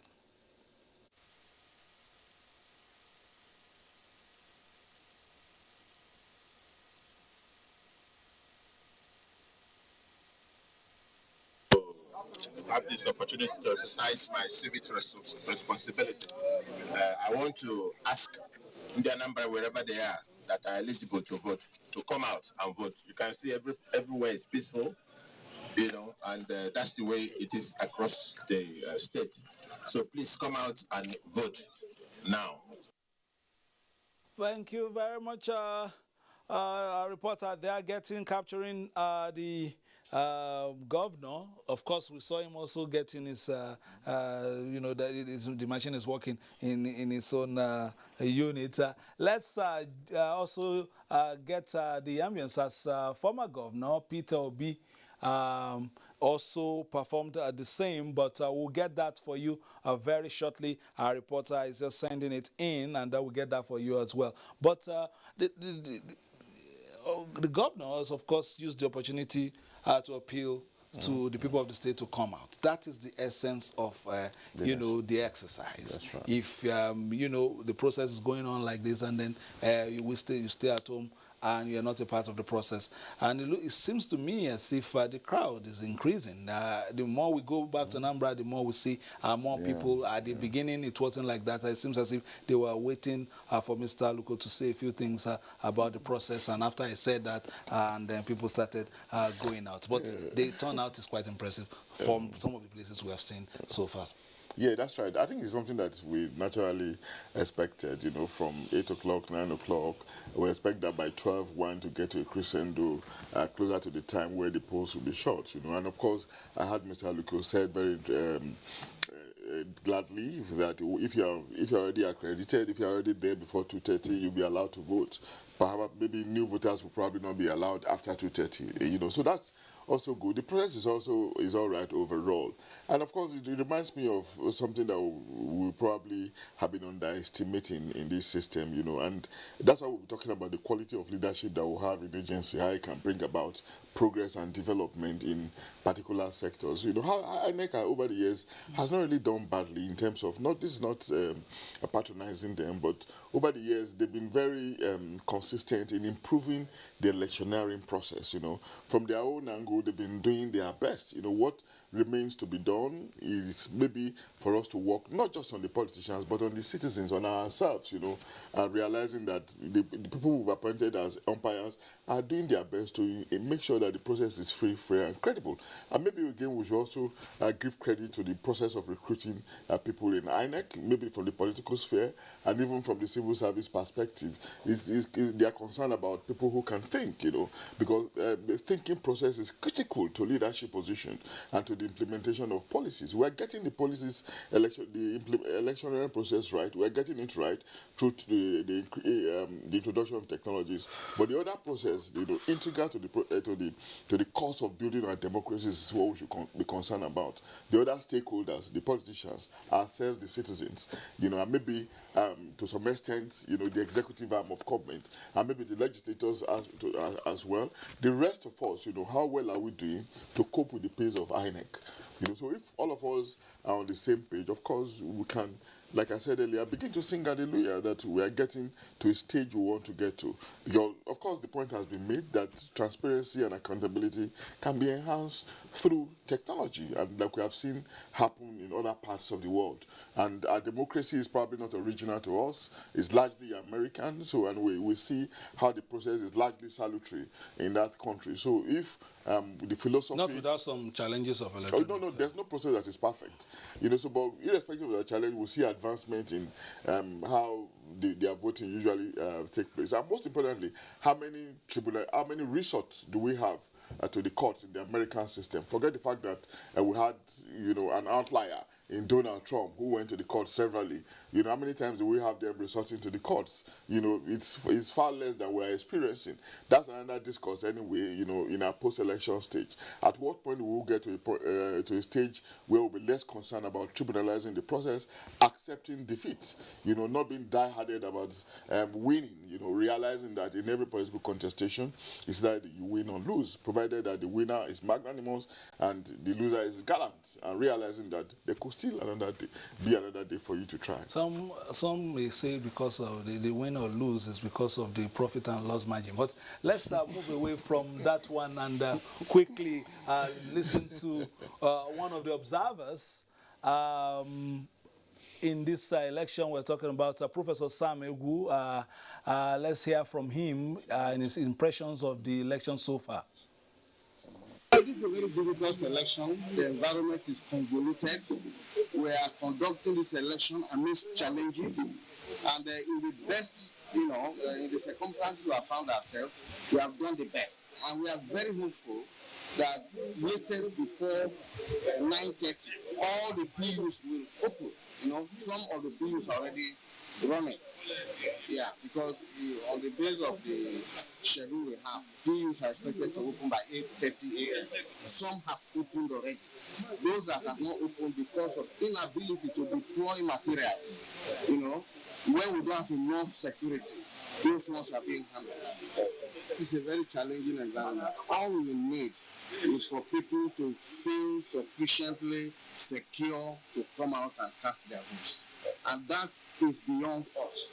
Our own is to be available at PUs with materials and personnel and waiting for voters to come out. So the incentives for them to come out is something we cannot provide immediately. But we are very hopeful that Anambra people generally are very anxious about choosing their next government. All right, Professor Sam Egwede, monitoring the exercise. He is the resident electoral commissioner for Niger, and he's been able to, give us, the, commission's observations so far. It's good that you have so many senior officers on ground right now. That would also help in solving many of the problems, at least the teething problems we had early in the morning. Yes, actually we have 3 national commissioners on ground. We also have 6 resident electoral commissioners assisting the host resident electoral commissioner, Dr. Oji Nwashuku. So we have very senior people on ground, apart from a lot of directing staff who are in the local government areas, apart from officers. I told you earlier that we have thousands of staff on ground to monitor the whole exercise. We're doing our best. We have a very patriotic leadership. And of course, the staff must toe that part and be patriotic. So INEC is doing its best. All right, and let's go to, Mr. Oluwaluzi very quickly. In the News 24 studio. You've seen the process. You have been a part of, this process in the past. The chain of command is there. We have the REC, the host REC, several RECs there, as well as national commissioners monitoring this process. Surely, for places where there are challenges, help should be near.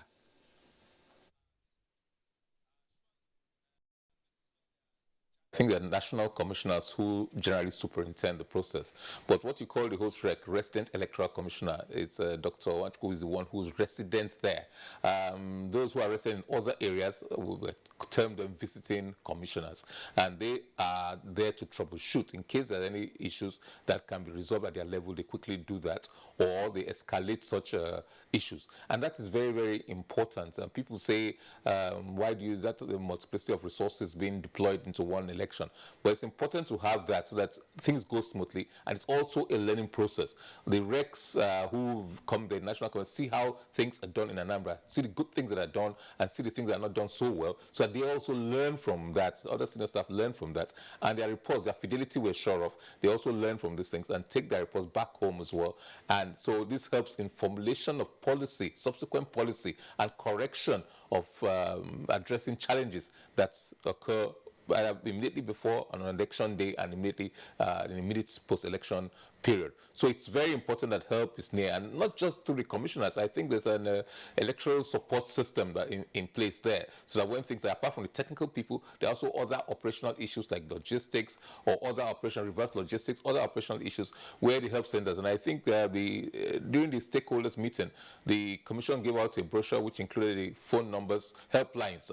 Anambra State office has about 4 or 5 helplines and about 6 or 7 other phone numbers you can contact if there are any issues that need quick resolution. So apart from the men on ground, good use is made of technology, good use is made of the GSM network to also try to address whatever can be addressed and to report incidents as well, whether security incidents or any other incidents, as soon as they occur, for prompt reaction.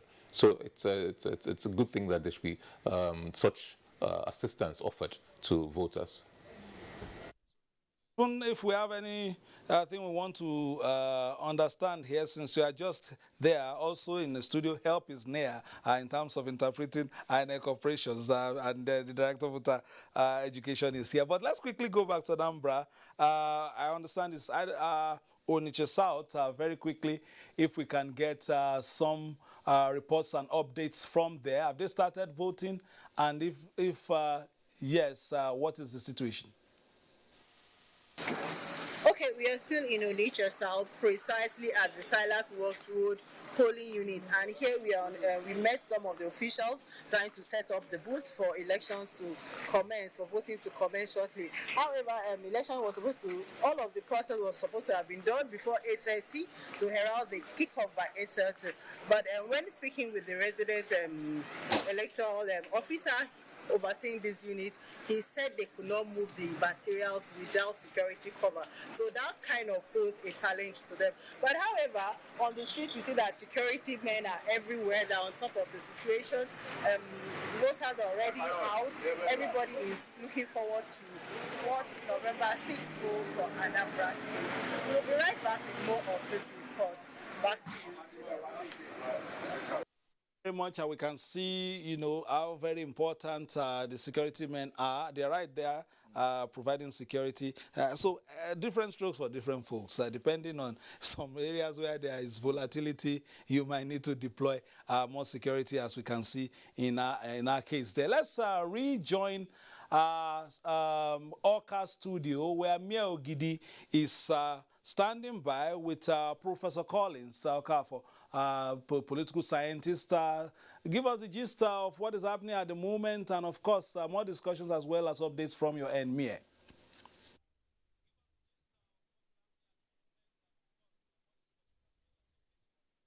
And of course, more discussions as well as updates from your end, Mia. From Abuja, INEC, Baba Liba, he told me, and I asked him about the situation, especially in Onitsha and other axes, and he said everything is okay, no security threat, and from our reporter from that axis has confirmed that. So I think we have nothing to fear.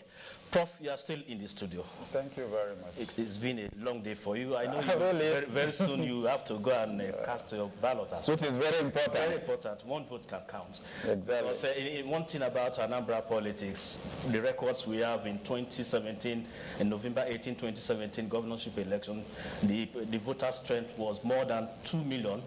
Though not up to the 2.5 we have now, but the incumbent governor, Willow Biano, scored 234,071. You know, that shows that the turnout was quite low. For in a voter strength of 2-point-something million, the winner got only 234,000. That was quite a high level of voter apathy. But from the clips we are seeing this year, I think we're going to experience more. But in your analysis, you base here, which segment of the society has the bulk of votes? Is it market women, civil servants, youths, or the elderly? Here we have two major people in terms of groups. We have the market people, and we also have the civil servants. So they are the two major groups that usually, yes, votes in bulk. And some of the political parties have been trying all along to convince the groups, because they know that they will play a very pivotal role in deciding who wins. So that's why you saw them spending so much at the market. They went into the markets, campaigning, talking to them. And then they also addressed the civil servants. And you should understand the nature of civil service in Nigeria. Democracy of the stomach is always very important. You know, they believe in all the democracies in the world, but the one that they are so committed to is the democracy of the stomach. You know, they are looking for a government that will always pay them their salaries. They can always vote for any government they believe that will give them the best as civil servants. And then you know that apart from the market, the civil servants, you know, have a great role to play in Anambra State, and they are doing that. So I think they will also be deciding who wins. Yes, while we are focusing on the elections, agenda setting is also critical. What are the critical areas you think whoever wins the governorship election should focus on in your state? You know, Anambra has a kind of balanced percentage of all the sexes, the genders, you know. So, and women need greater attention. And the government of the state, you know, all the governments we've, especially the democratic ones, since 1999, has always tried to focus, give special attention to women in this state. And that is why our women are very active in politics. Our women are really active in politics. And most of our women politicians are too powerful, very influential all over the country. So It is as a result of that special attention given to women. But at the same time, it is also very important that we look at the rural women, those that have been trying to support the state from their local contributions. They need to be given greater attention this time around through empowerment, through encouraging their children to do well wherever they are, through free education and some other incentives and programs too. You see, and I know that Anambra women are always there. Once you do what they like, they will always come out to support. Okay. So, from the reports we saw, BVAS in some places are misbehaving. And I know you are one of the fans of BVAS. So what advice will you give to INEC at this point as we count down to 2:30 for the close of the booths? I think that they must have to look at the limitations of the moment. All those are difficulties they're encouraging at the moment, they are facing at the moment, in order to take decisions, necessary decisions that will improve the 2023 general election. We've not really seen exactly how the performance will be, because they have not started using some of these things at the moment. We don't have a kind of feedback at the moment, but I think that they are doing well, but there's need for improvement in some of these facilities, in some of these processes, and I think that when we do that, 2023 will also be a very successful year.